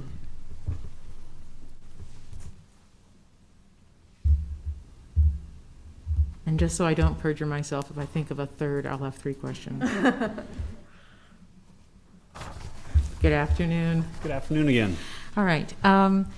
So is there a penalty for making a false complaint now?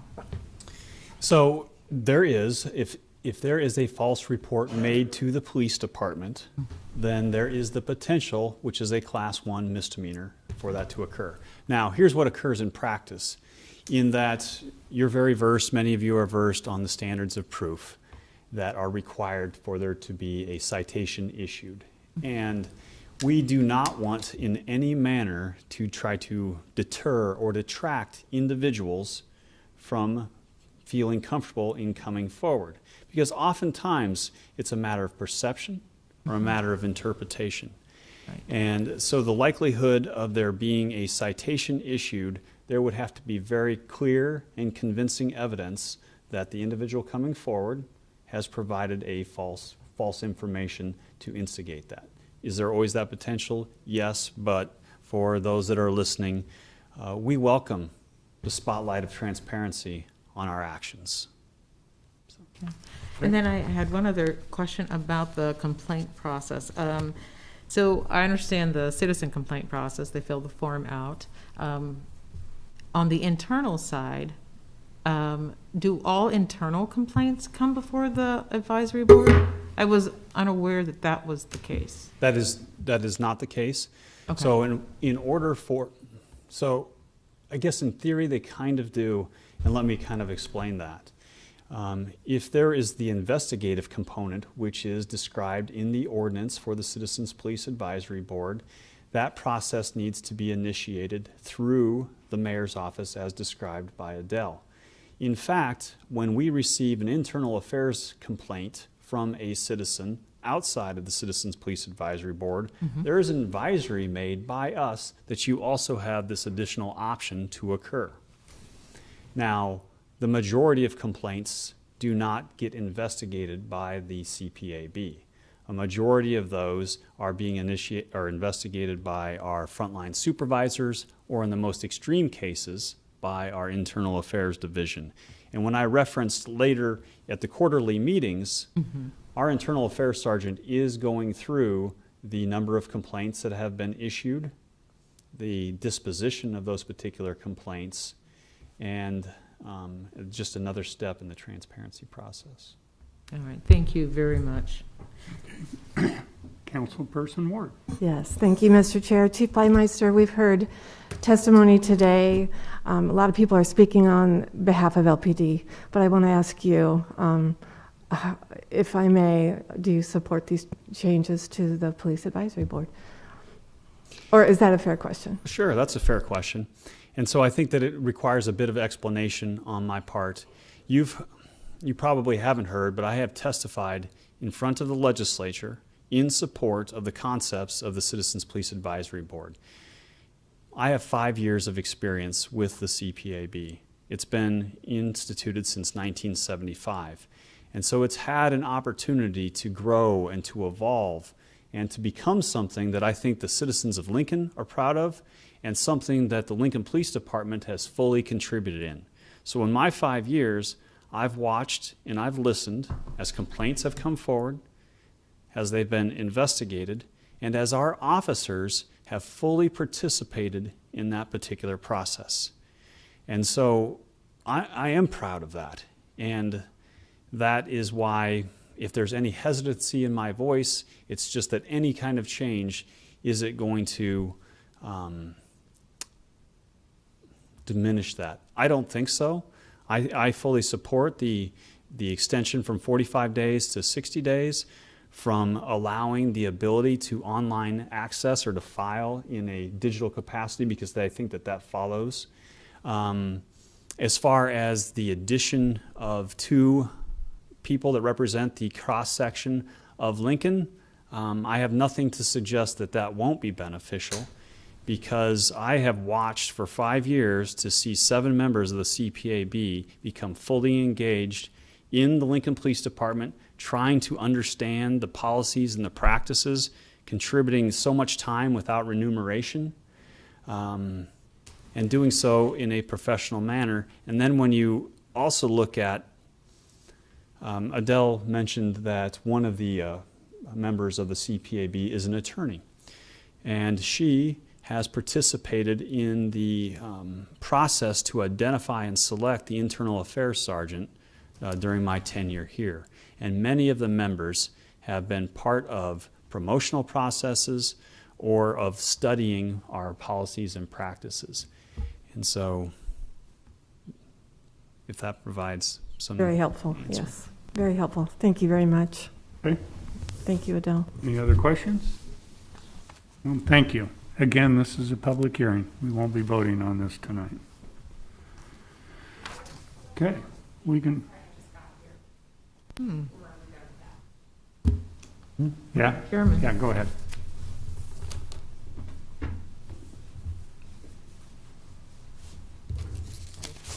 Ellie Sampson. Just coming here, I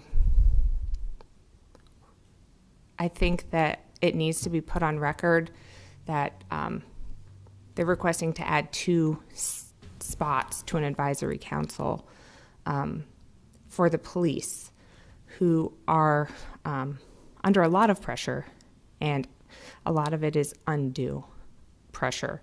But the mayor is asking to add these 2 seats when she herself is not being checked and balanced at all. So it's very much a slap in the face to the citizens for her to ask for oversight, additional oversight of people who she would get to appoint to that committee, when you all have failed us in checking and balancing her power. So for her to come and ask to have more oversight over someone else is quite laughable.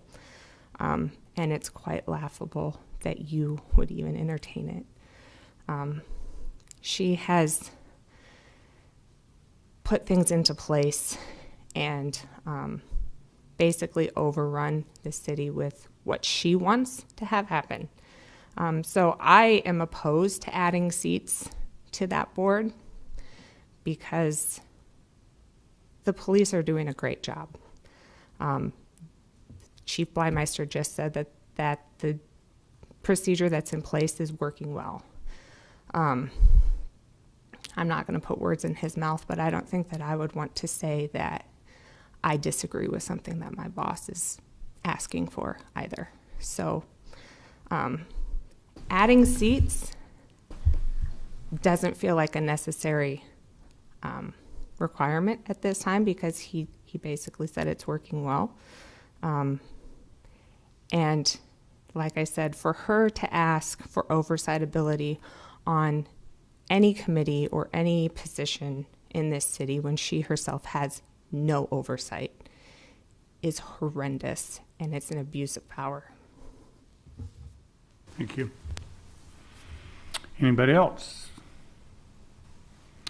Seeing none, we will move on to the next item.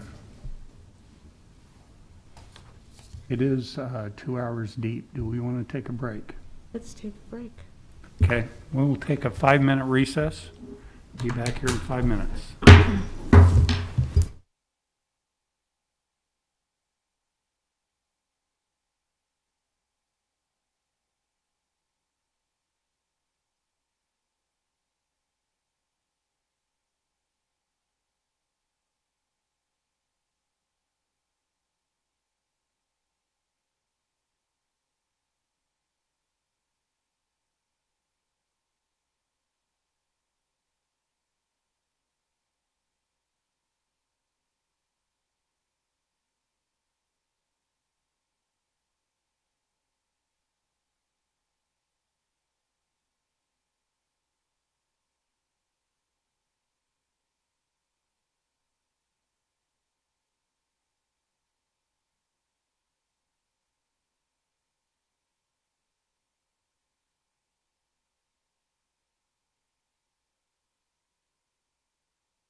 Magic number. I'm going to call this meeting back to order. And Ms. Clerk, we are on 6B, correct? B as in Bravo? Correct. Item 6B is amending Section 7.06.110 of the Lincoln Municipal Code relating to insurance required for ambulance services to reduce the cost of insurance to operators while maintaining adequate protection for the city, and repealing Section 7.06.110 of the Lincoln Municipal Code as hereto existing. Yes, would you like to come forward? Good evening, council members. My name's Shannon Anderson. I'm the risk manager for the city. And quite simply, briefly, the administration reached out in September and about an inquiry they received about the routine ambulance service ordinance and the insurances that had been required under the current ordinance. This is a very typical request for risk management to receive.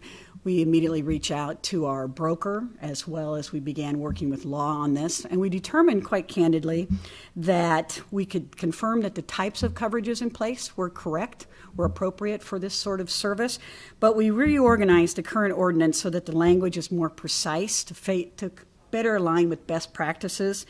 But it does not add any additional burden to the operators. In fact, we believe that the coverages and documents can be easily produced at a significantly reduced cost to the operators while still providing adequate coverage for the city. With that, I ask you to support the ordinance and open to any questions if necessary. Do we have any questions for Shannon? All right. Thank you very much. Would anyone else like to come forward on item 6B?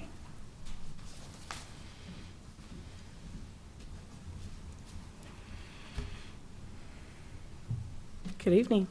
My name's Susan Smith. I'm the agency director for 9Line. We are an ambulance transport service. We function in Northeast Kansas and Southeast Nebraska, and we actually initiated this inquiry, and so we have had a tremendous amount of support. We would like to bring our support back to Lincoln, and it's been difficult to function as an ambulance provider in Lincoln point to point. Because of the codes that existed. The insurance liability limitations were very, very high and nearly impossible to even try to achieve. The insurance market has changed over time, and these large umbrella policies are just nearly impossible to actually obtain. So we wanted to bring support to Lincoln. We felt like there is quite a bit of patient population that have a lot of delays in transport. From the hospital to hospital, or hospital back to home, or hospital maybe going out of the area, and so we wanted to be able to support that. So I wanted to come up, and if you have any questions, and if you don't, that's great. We appreciate all the support we've received. It's been amazing. Yes, Councilperson Washington. Thank you, Mr. Chairman. Good evening, Ms. Smith. Can you tell me how you, what your business model is for Lincoln? Tell us about what you mean when you say point-to-point ambulance services. Right. So currently the way the codes read is you can actually transport into Lincoln from outside the city limits and outside from Lincoln outside the city limits. Currently the way the codes read, if you want to transport point-to-point in Lincoln, that you need to obtain actually a routine ambulance application, and then you also need to subscribe to these insurance requirements. So with Lincoln, will actually have the same business model that we do have currently. Our plan is to have a station in South Lincoln area, support all of the hospitals, and we are primarily an interfacility transport company. We practice advanced life support, so all of our trucks have ventilators on them. We actually have an expanded medicine cabinet. We carry about 3 to 4 times the amount of drugs that some of our other, the providers in Nebraska carry. And so we have advanced respiratory care and advanced cardiac care. So our goal would be to support all of the interfacility transports, in Lincoln, which there are quite a few of them between the Bryans and, to St. E. and whatnot. And then also there's a significant amount of returns that need to go back to where they were living, back to the facilities, back to the residential areas they were. And we feel that's important. While that may be like a basic life support return, we feel it's very important because we need to help as fast as possible clear the hospitals out so that they can actually make room for new patients. Our COVID transports have gone through the roof recently, and as you know, compared to March or April, we're transporting COVID patients nearly almost every call at this point. So for us, it's very important to, you know, also get our, you know, and get in and get involved in returning the patients back home to make new space. So. Okay. Any other questions for Ms. Smith? Thank you all for all your support. Thank Appreciate you. it. Anybody else like to come forward on this item? Seeing none, should we move on to 6C? Thank you. It's one just quick item. I'd like to say thank you for Chief Despain. Yes, thank you. Being available in case we needed him. This will be the second goodbye. My mom used to say, every goodbye ain't gone. Okay. Yeah. So, Thank you. Thank you. Item 6C is creating paving district number 2635 in Fletcher Avenue from Cornhusker Highway to 84th Street. Good evening, Council. It's Thomas Schaefer with Lincoln Transportation Utilities, Project Delivery Division Manager, and with me I have Laura. Laura Peglis, also with LTU Asset Management Performance. We're here to ask, we've been asked by property owners along Fletcher Avenue to create a paving district. And I was going to just give you a little bit of history on that. It's something that the city of Lincoln has employed as a tool for infrastructure for over 100 years. It's a tool where the benefited property owners can come forward. They ask for a creation of a paving district. After that, at least 50%, over 50% of the property owners by front footage need to sign a petition saying they agree with that and want to pay for that. And then we would come back to council after that a requirement has been met to ask for the ordering of the construction of that. So this is a multi-step process. Today we are only at step one here, which is these property owners have asked for the creation of it. This is rather unique in my time here in Lincoln. There are 7 property owners. 7 properties. 7 properties, 6 property owners. 1 property owner has 2. But all of them have signed the initial request letter, which I don't know that I've ever had 100% of the property owners along a stretch of roadway and the initial request asked for that. But we can show you a map of the location. This is, usually they'll do it. There we go. So this is 84th Street here, Cornhusker Highway on the diagonal, and we would be talking about this stretch of Fletcher starting at Cornhusker Highway over to 84th, and then a little piece back then to the west as well, shown in the blue. Okay. Any questions for Mr. Schaefer? I have one. Do they pay on linear feet? And how many linear feet the property owner has? There's different ways to do this. There is what you've described, which is, you know, if I own a longer piece of property that touches the road, I pay for more of it than someone who owns shorter. In this case, the 6 property owners have joined together, and they would like to be billed on a per property basis. Okay. So they would divide the cost up 6 ways in this particular case. Okay. Yes. This is currently unpaved, This is currently unpaved. It's a gravel roadway. It gets a lot of cut-through traffic. Also, just by the industrial nature of this area, it gets a lot of traffic serving those properties. And so there's a lot of dust complaints along there right now. Okay. Any other questions? Seeing none? Well, Yes, Councilperson Rabel. can you clarify? I thought there were 7 properties but 6 owners. 7 properties, 6 owners. So they'll divide it by 7. Nope, they have asked to divide it by 6. Okay. That is their agreement. Okay. If you look, this property right here at the corner that touches just barely, that property owner and this one larger to the south is the same property owner. Okay. Okay. Thank you. Is there anybody else who'd like to come forward on this item, item 6C? Seeing none, let's move on to 6D. Item 6D is creating alley paving district number 365 for the north-south alley between 9th Street and 10th Street from Park Avenue to South Street. Once again, this is a similar deal, only instead of a street that we're talking about an alleyway, and I'll let Laura describe the project to you. So the second requested district is a new alley paving district. It was requested by Lynn Fisher. He's an owner of multiple properties within the block. And that block is bounded by Park Avenue on the south, South Street on the north, between 9th and 10th Streets. So that alley is currently a maintained unpaved gravel alley. If paved, the alley would be 16 feet in width. A portion of the north end of the alley up in this area here was vacated several years ago. And so the city would need to acquire an easement or a right-of-way to construct the full width at that end.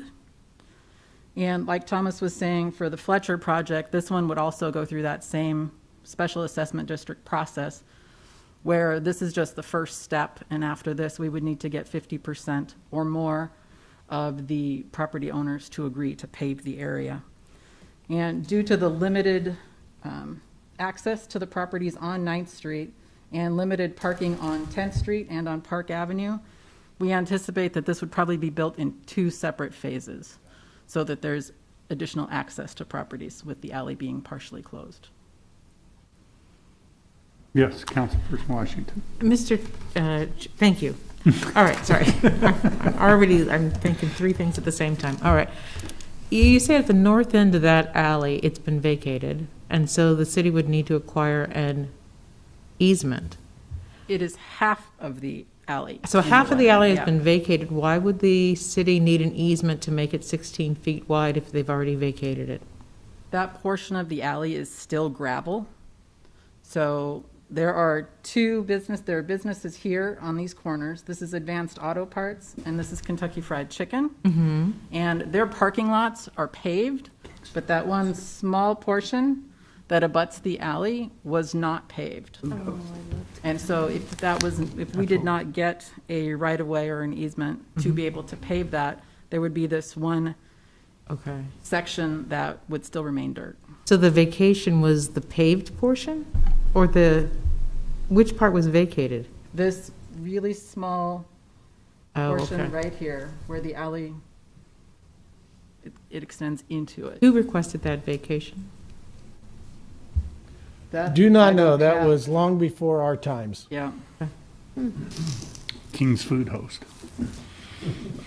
Pardon me? King's Food. Okay, thank you.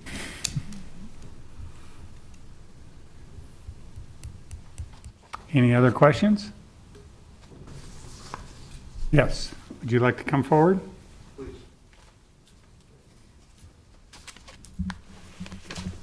I am that Lynn Fisher, and representing Great Place Properties, and we actually own, I'm sorry, bring the map back. Between myself, our company, and at least 2 other property owners that we have been in touch with, we actually own, between the 3 owners, over 50% of the frontage. So we're already in agreement that this is the way that everybody's going to want to go. However, I was able to contact, through a personal note, all of the owners up and down the alley to give them ample warning or information that we were looking to do this. We started this process back in April of last year, and so we're just getting to the point now where this is coming up. But it would really be a great service to the community, all the people living in that area, to eliminate the dust, the mud, the rocks being thrown up as the kids race down the alley. There's just so many reasons to do this, and we really hope that we can get this accomplished sooner rather than later, and it'll increase the standard of living for everybody in that neighborhood, believe me. But I'd be happy to answer any questions. I think, by the way, the vacated alley section is right on the corner of our property there, so if it needs to be an easement on from our property, I mean, of course, we're willing to do that. Okay. Any other questions for Mr. Fisher? Yes. Thank you for coming down. Do we have others that would like to come forward? Yes.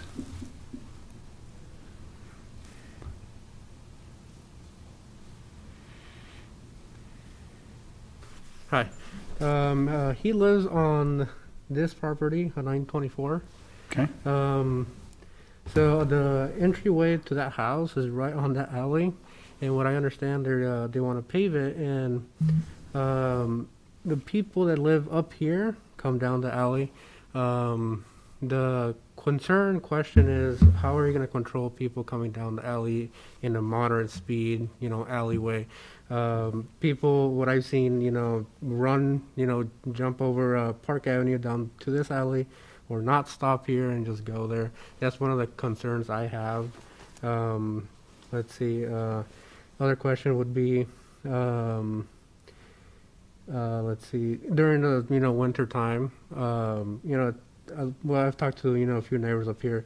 It is quite difficult to go up there when it gets iced over, because it's not an alley that gets cleaned or anything. Very rarely I've seen it get cleaned. With it paved, people running up and down, might freeze over. I've seen people not be able to stop, and luckily there's nobody, driving on Park Avenue during that time. And for the other over that, car accident avert. So that's concerns that I have. Questions about that too. So I mean, the only thing, the other thing is, people walking, fence on this side, the house on this side, kind of, bicycle, blocked view kind of deal. Coming down the people alley. in the Okay. sidewalk. So that's my questions about that. And him as an owner would not like to have that debt paying it, how much people agree to it, if people get to agree that. But he.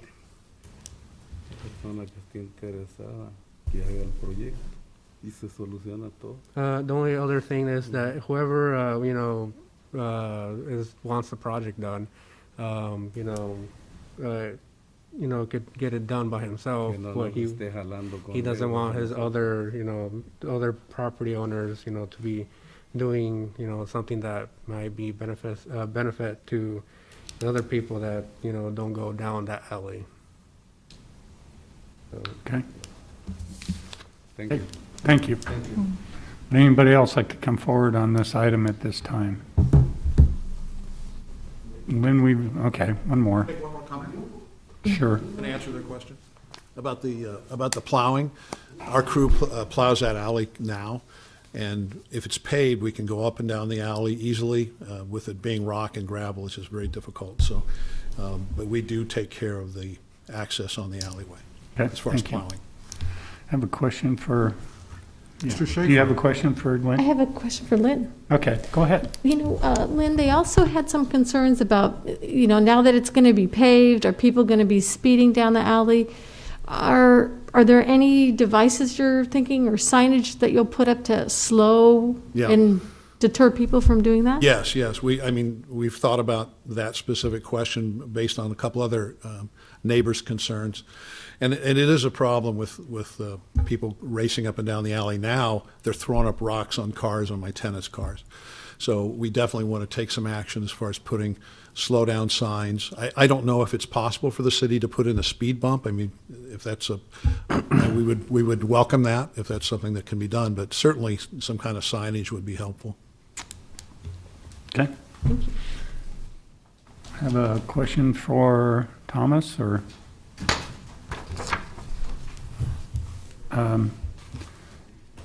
Clearly, there's two properties, maybe, that will not be affected by this. Is that correct? The two ones on the corners of 9th and 10th and Park Avenue? The ones on this end are the ones that you're referring The to? ones that are not next to the alley? These two on the Yeah. outside corners. They're on the outside, so they will not be part of this program. Is that correct? But the two on the inside that both have driveways onto Park Avenue will be, at this point, be part of the assessment? Yes, because they will be benefited through that paving. And, okay, I'm just trying to figure out how they would be benefited. Dust? Just? Okay. Because they do have their own driveways off of Park. They don't use the alley like the others do. Okay? But you haven't decided on how this assessment's gonna be done? Is this gonna be a linear per lot? This Are would be those- by front footage. Pardon me? This would be by front footage, is what is being proposed. Okay, Which is standard for the special assessment districts.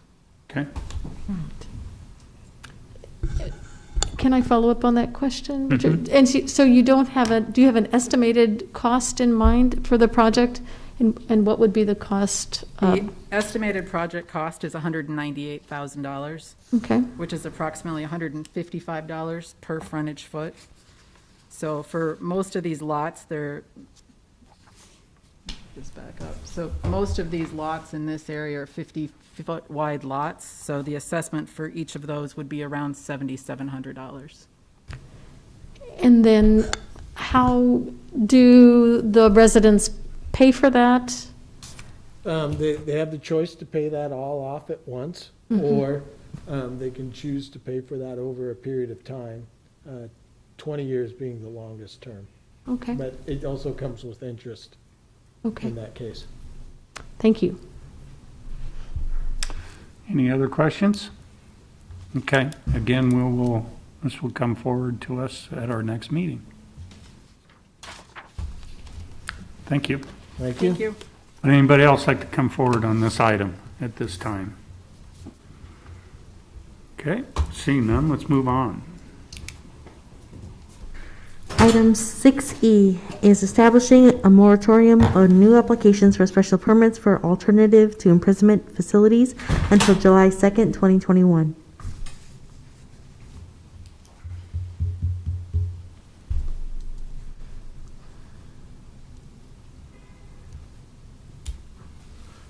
Tim C., Assistant City Attorney, here to answer any questions about this. This is a moratorium ordinance similar to the one that was passed back in August. Obviously, things have changed a little bit since then, so again, I'm happy to answer any questions that you might have about it. Do we have any questions for our attorney? Seeing none? Thank you. Thank you. Stick around if we have one. I'm not going to let you go that fast. Is there anybody else who'd like to come forward on this item at this time? On item 6E. Good evening, Roy Helm, 2750 South 13th Street, and I'm in favor of this moratorium. We have an opportunity to continue the good work that was done if we support this moratorium. I'm reminded of the old saying, measure twice, cut once.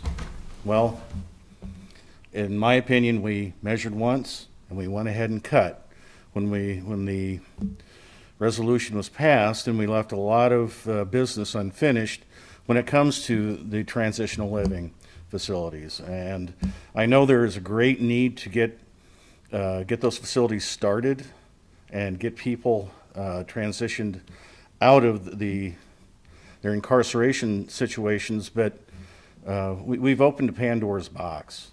There just isn't enough regulation. There are too many things that can go wrong, and we also know that the state is working on and will be working on their portion of this, and we need all three facets of regulatory oversight to be in place before we really move forward with these facilities and expand their use. And I'm, unfortunately, I'm not naive enough to think that rules will be followed anyway. I don't think rules are being followed next door to my house in a facility that's supposed to only have 3 residents, but has reported to have many more than that.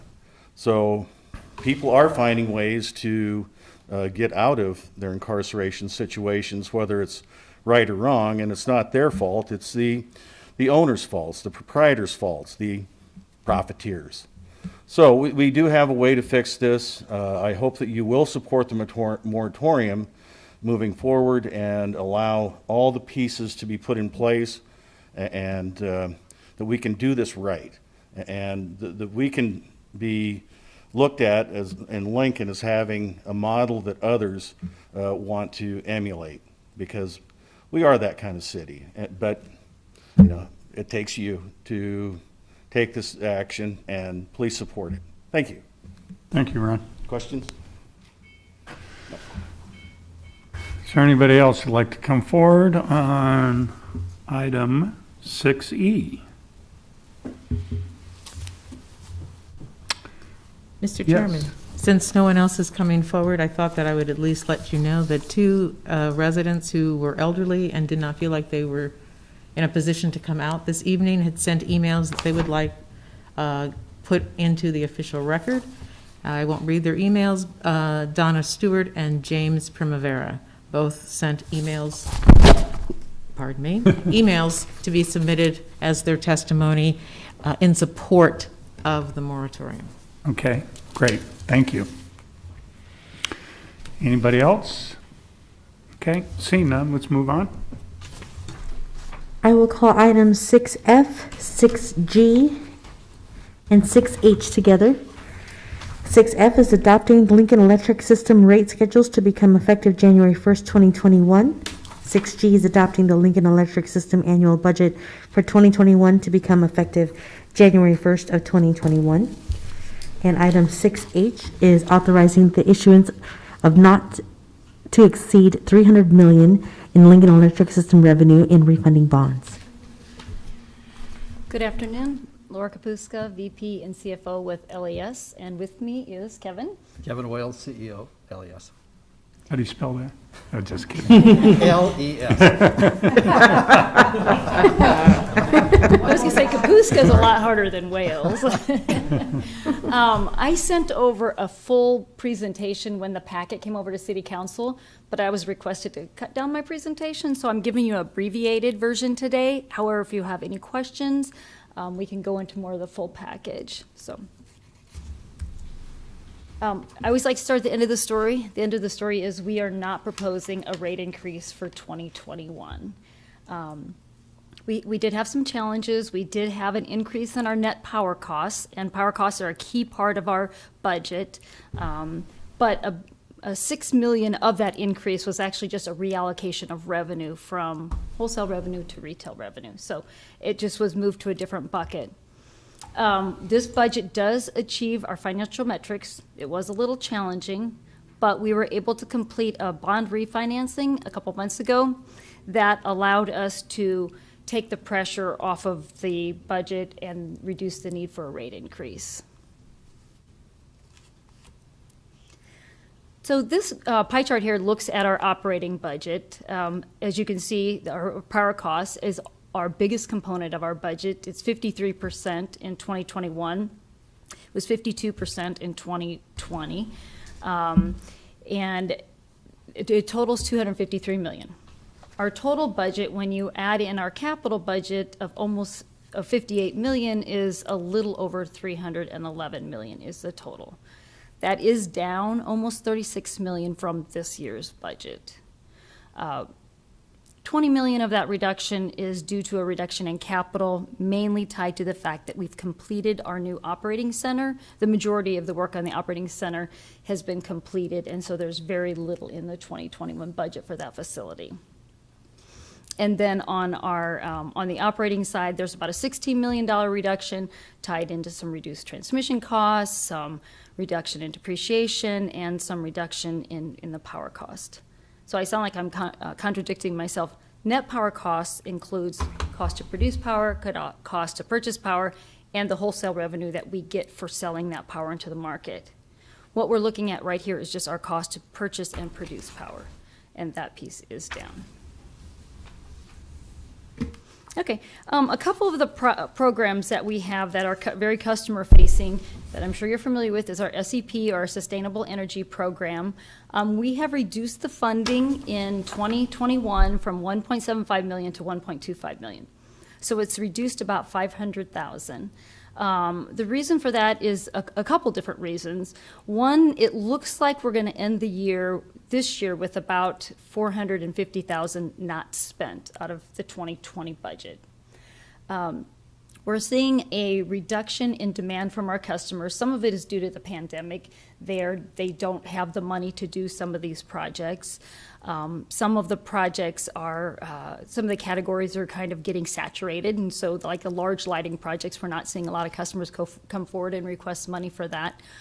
The other thing is, if we get an increased demand in 2021 for SEP incentives, we have the ability to use some additional funds that we put in our rate stabilization fund a couple years ago, because that budget item was underspent, so we took the underspent and put it into our rate stabilization fund. So we do have flexibility in the event additional customer demand comes forward. The other customer program is the Energy Assistance Program. So that's administered by Community Action on behalf of LES. The formula for how we fund for that is formula-based, whether or not we're having a rate increase, how many customers we have, and you can see we're increasing it by about 3,000 next year. So one of the things I'd like to point out about that is that fund became very, very important this year as the pandemic hit in. We had customers unable to pay their bills, out of work. So in 2020, our board approved an additional $500,000 to go forward and be used in this program to help our customers. We've nearly gone through all of that now, and at our board meeting this week, we are going to ask them to we're going to talk with them about allocating another $100,000 to that fund. And we believe that will get us through the end of the year and help customers kind of get back, get back in line with their bills. Okay. While I said we are not having a rate increase, we are making a couple small changes to our rates. You kind of see us do this every year. These are revenue neutral to us, but there is impact on some individual customers. So if you look at our cost to provide a service to a customer, and then you look at the rate we charge them, they get out of alignment because the cost changes, so we have to change the rates. So we do these adjustments really slowly because, as I said, there are impacts on individual customers. So we are making some of those adjustments again this year. We did kind of any adjustment that needed to be made where there was no customer in that rate class, we went ahead and took it all the way up to so that the rate and the cost were equal. We did have a small increase in streetlight maintenance costs, and we did talk to the city about that, just trying to gradually move that service towards cost of service. And then a couple other minor schedule changes were made, or are being made in this. Okay, so kind of the key points of the budget, of the three ordinances that are in front of you. We're not having a rate increase. We haven't had one since 2017. We did work really hard for 2021 to forego a rate increase because, just knowing what our customers are going through, we were fortunate that the interest rates lined up such that we could do the refunding and reduce some of our principal and interest costs next year to offset the need for that rate increase. So no rate increase. We are making some of those minor rate component changes. The budget does maintain stable financial targets. There is the 10th series ordinance included. This is kind of similar to what you heard Brandon talking about earlier. In that ordinance, it's requesting authority for us to reimburse ourselves for prior capital expenditures. So we pay for the capital expenditures out of our pocket, and the IRS says if you don't have authority from your governing bodies, you cannot ever reimburse yourselves. So that is included in that 10th series ordinance. The 10th series ordinance is requesting authority to issue up to $300 million of debt until the end of 2022. So typically every couple years we'll come back and ask for a new financing authority so that we have the ordinance in place. But before we can actually issue debt, we have to go back to our board, and our board has to approve it. So while they've approved us moving ahead to ask you to approve the ordinance, they've not approved any actual financing yet, kind of similar to what Brandon was talking about. And at the end of the day, what is so important for our customers is that our rates remain among the lowest in the region and in the country. In the final slide, I just wanted to show you, in case you haven't seen, on the side of the LAS building, a local artist painted this artwork there. It was in combination with, let's see, forgot what the Move Lincoln Calling, sorry, I forgot the name of the activity that was supporting that. And so she painted that on the side of our building, and I thought it was really fitting to kind of end with that. So any questions for Kevin or I? Yes, Councilperson Bowers. I just have a statement more than anything else. I really appreciate what LES did when the pandemic started and your responsiveness to the community and coming up with a plan to make sure that people did not have their electricity shut off. I really appreciate that, and I saw the direct effects of that as a social worker. So that was a really good thing that you did for the community, and I'm really thankful for it.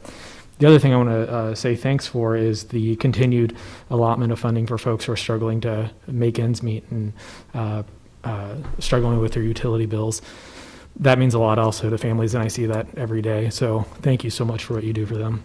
And we recognize we may have to adjust that next year as well, depending on how the pandemic goes. But first, we're going to work through what we've got budgeted now, and of course, work through those programs and adjust as we have to as we go forward.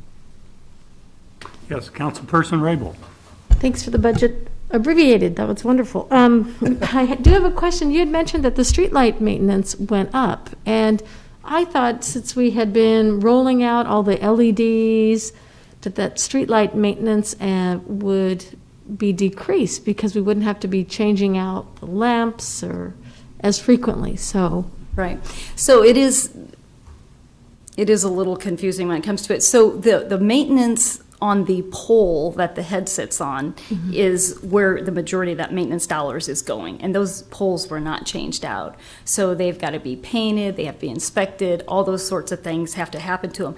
And we've been under collecting on that for a time. So as I mentioned, we've been working with the city. This increase was about $70,000. So it's not huge, but it also doesn't get us where we need to be yet. And there were significant energy savings. I don't know whether you recall how much the bill went down. It was, you probably saw that in your own budget process. Right. Yes, Ms. Washington? I do have a question because I guess I thought like Councilwoman Rabel that energy cost went down, but now I understand maintenance cost has gone up on the poles themselves, and I am just curious, what is the life cycle of one of those light poles? And do we have an aged fleet of light poles in the community? I mean, should we be preparing ourselves for exchanging those light poles and taking on that capital expense? I'm doing it. Sure, I'll give it to you. Well, if you have a wood pole, and some street lights are on wood poles, those are typically considered to be a 35-year life. In many cases, they may last 50. Steel poles, fiberglass poles all have different kinds of age. We have a lot of older steel poles on the system, and those are some, and of course they're a little more expensive as well when you're dealing with them. We have pole testing programs where we go through to check and make sure they check the integrity of the poles. Sometimes you can't tell, and so we've actually had to schedule some different kinds of testing because sometimes they rust on the inside and you can't see. So there's kind of a whole process with that, but it is an aging fleet, just like an awful lot of the infrastructure that's been put in. So, all right. On that topic, before we leave it, I think it's really important to understand that because of the LEDs, so the energy consumption has gone way down, and so the overall bill is down. This is just an increase in the maintenance portion of it. Okay. I might want to mention one other thing. On Friday, we were delayed. You know, we do a national rate survey every year that looks at 100 cities, basically, in the country. And we were delayed because of the pandemic, couldn't get all the information. So we'll be presenting that to the board on Friday. I think one of the things that we started doing a few years ago, rather than just the tables and the ranking and all that, I think this year we're 14th lowest, I believe. And that's across, there's a standardized rate process, so it's not just one rate. Our residential rate's even lower than that. I don't recall where it's, but that's the overall. But one of the important things about it is if you look at what our residential rate is compared to the national average, and then look at the amount of energy that we sell, that's a $40 million savings to the community over the national average. I think in these times, it's always good to remember that's actually a different kind of economic development, I think, for the community, so. Would you like? Yes, I would, please. Yes, Thank you, Mr. Chair. I just comment again to echo what's been said. Thank you again for keeping, not having a rate increase for the 4th year in a row. It feels like a lot of governing bodies have done their part this year in the midst of the pandemic, and I know that can't be easy either for LES. So my kudos to you for that, especially as Councilman Bowers mentioned, to also increase the energy assistance program or ask for that authority you're going to do for another $100,000 by the end of the year is really impactful for our community. So thank you for that, and kudos. And it's never easy. We've all had our challenges, so thank you. I appreciate it. Thank you. I think that it could be declared a direct reflection of public power. I'm not sure how you would see other utilities operating that way, but. Good point, public yes. Power. Right. Thank you, Laura. Yes, I would also like to echo that. You run a very, very tight ship, and I appreciate that. You've done a great job with the budgeting, keeping an eye out for the ratepayers and such. So I think you do an outstanding job. But you said that the rates are not going up, but are the fees going up at all? No, there's no change in any of the fees. The fee that we voted in, a higher fee on all customers. Oh, the city dividend. The city extraction dividend that we collect Right. did go up. So people's bills are going to go up. Right, and that went into place September 1. So those changes are already on the customer's bills. And so we leave that to the city to communicate about. When we're talking about our budget and rates, we don't talk about the city dividend. Is that included with all the other providers? You include all their fees and our fees? When we do a comparison of rates? Yeah, Yes, facility fees and Yes. everything else? Yeah, Okay. we do include that. Okay. Nothing else? Thank you. Thank you. Anybody else like to come forward to speak on items 6F, G, and H? Okay. Seeing none, we shall move on. That ends our public hearing. On items 6F, G, and H, we would have to vote to delay action on all three of these items until December 7th. Okay. So you need a so moved? Yes, please. Benny moved that we delay action on this until December 7th. Second? Already And seconded by sorry. Raybold. Any other comments or questions? You all understand that we have to delay at least 10 days, is what I've been told. The city ordinance after the public hearing, so that people could have more comments if they want to. Okay? Let's vote on that delay. Schob, Yes. Raybold, Yes. Washington, Yes. Ward, Yes. Christensen, Yes. Bowers, Yes. McGinnis. Yes. Motion carried 7-0. Okay, that ends our public hearing. Our resolutions first readings are items 7A through 7I. Our ordinances first readings and related resolutions are 8A through 8C. Section 9, pending list date certain, we have one item, item 9A. to have action on 11/23/20. And our pending list are items 10A through 10C. Okay.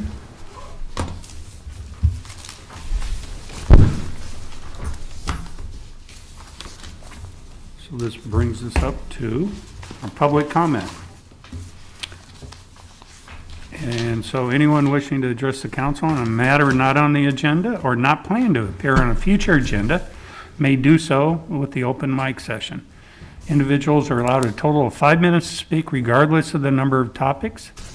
And for November, we will be holding the open mic tonight and November 23rd. So is there anyone who would like to come forward this evening on the open mic?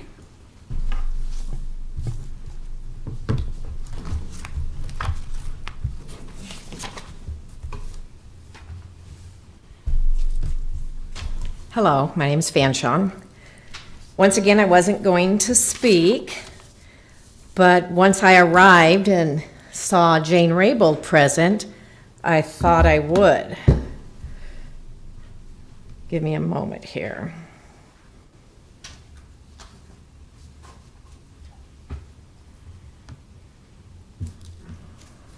I had this up and it went away. I just wanted to read from Twitter, from our mayor's page. Stay home unless traveling for work, school, food, medical care, or to check on others who may need assistance. Work from home if possible. Stay at least 6 foot away from others.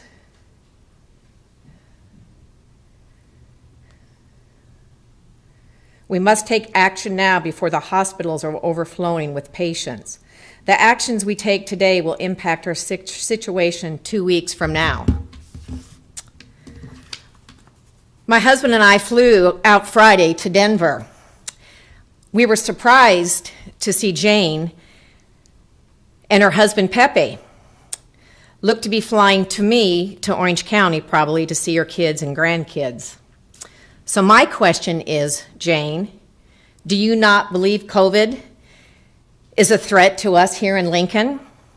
Flying on United with absolutely no social distancing, exposing yourself and Pepe to folks in Southern California where also numbers are high, and then bringing COVID back here to us in Lincoln. And did you quarantine when you got there? No, because it's been less than 2 weeks. And did you quarantine now to be, respectful of us? So looks like some people, need to take precautions for COVID, stay home, don't fly, but for others, it's okay. Thank you. Thank you. Is there anybody else that'd like to come forward and speak at our open mic?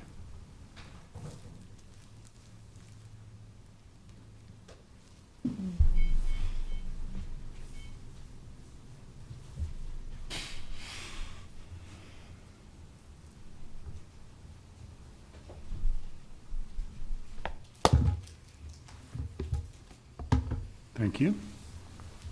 Looks like it'll be short and sweet tonight. A welcome reprieve, I'm sure.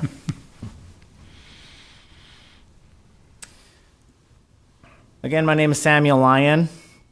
It was about a month ago that I came here to inform you of a recall effort directed towards those of you holding the district seats.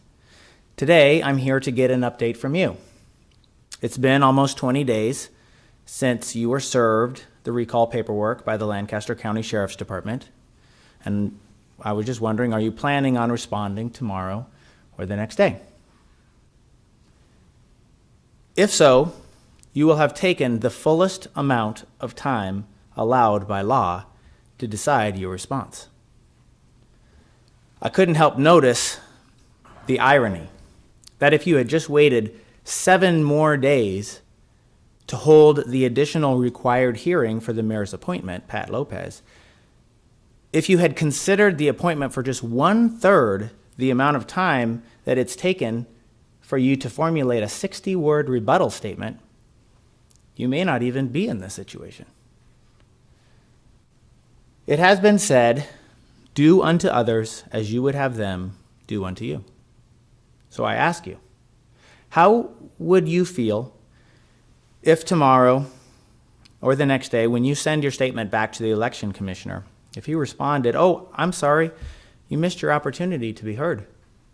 You see, with COVID and all, I just decided to suspend the normal rules and just printed up the petitions without hearing your rebuttals. How would that make you feel? Upset? Unheard? Unvalued? Betrayed? Well, fortunately, you can all rest assured that is very unlikely to happen. But that is how we, the public, feel many times when you decide to suspend rules, and it silences our voice. Yesterday, I watched your meeting from March 16th, the one where the mayor asked you, before a single case of COVID was found in Lincoln, before we were all wearing masks, before we were social distancing, for an open-ended state of emergency. And in that meeting, you suspended rules in order to vote immediately on the declaration of an emergency without proper notice to the public and without allowing any public hearing on the motion. But I found it fascinating that later in that same meeting, you refused to suspend rules, even in the face of a potential cost of $50,000 to taxpayers, and arguably pretty good reason to suspend for a contract that would likely not have had a lot of opposition to it, and no testimony from the public here in attendance for or against. The council, you, decided that potential public testimony of even one person was so important, you refused to suspend rules for that item on the agenda, even though it may have cost us $50,000. Councilman Schob said, quote, I'm only concerned about the public hearing portion of the program. We're not allowing the public to weigh in if we suspend and vote on these things today. This first reading was the announcement that next week you'd have a chance to speak into them, end quote. Councilwoman Ward said, we need to really think through this. She said, I'd like to give that some more time and not vote on that today. And she said, first reading items, I'm just not comfortable with a vote on those today. And I'm here to say, good job. This is exactly the sentiment we, the public, love to hear. A hesitation to move forward without proper notice and without public hearing. But unfortunately, only 5 months later, with no good reason to suspend, other than the mayor was embarrassed about her tardiness in asking for your approval of Pat Lopez, and wanted it done in one day, with no additional cost to the taxpayers in waiting, 12 people testifying in opposition, and a petition for 243 names of people who wanted to come and be heard, you ignored all of that and suspended rules anyway. It took only 5 months living under an emergency declaration to erode your concern for the public's voice. Do you think that's why the law states that the mayor can only declare an emergency for 3 days before this council must approve an extension? Do you know how long it's been since we approved that extension? Do you know how many days? 245 days. Thank you. Thank you, sir. Anybody else like to come forward to speak this evening?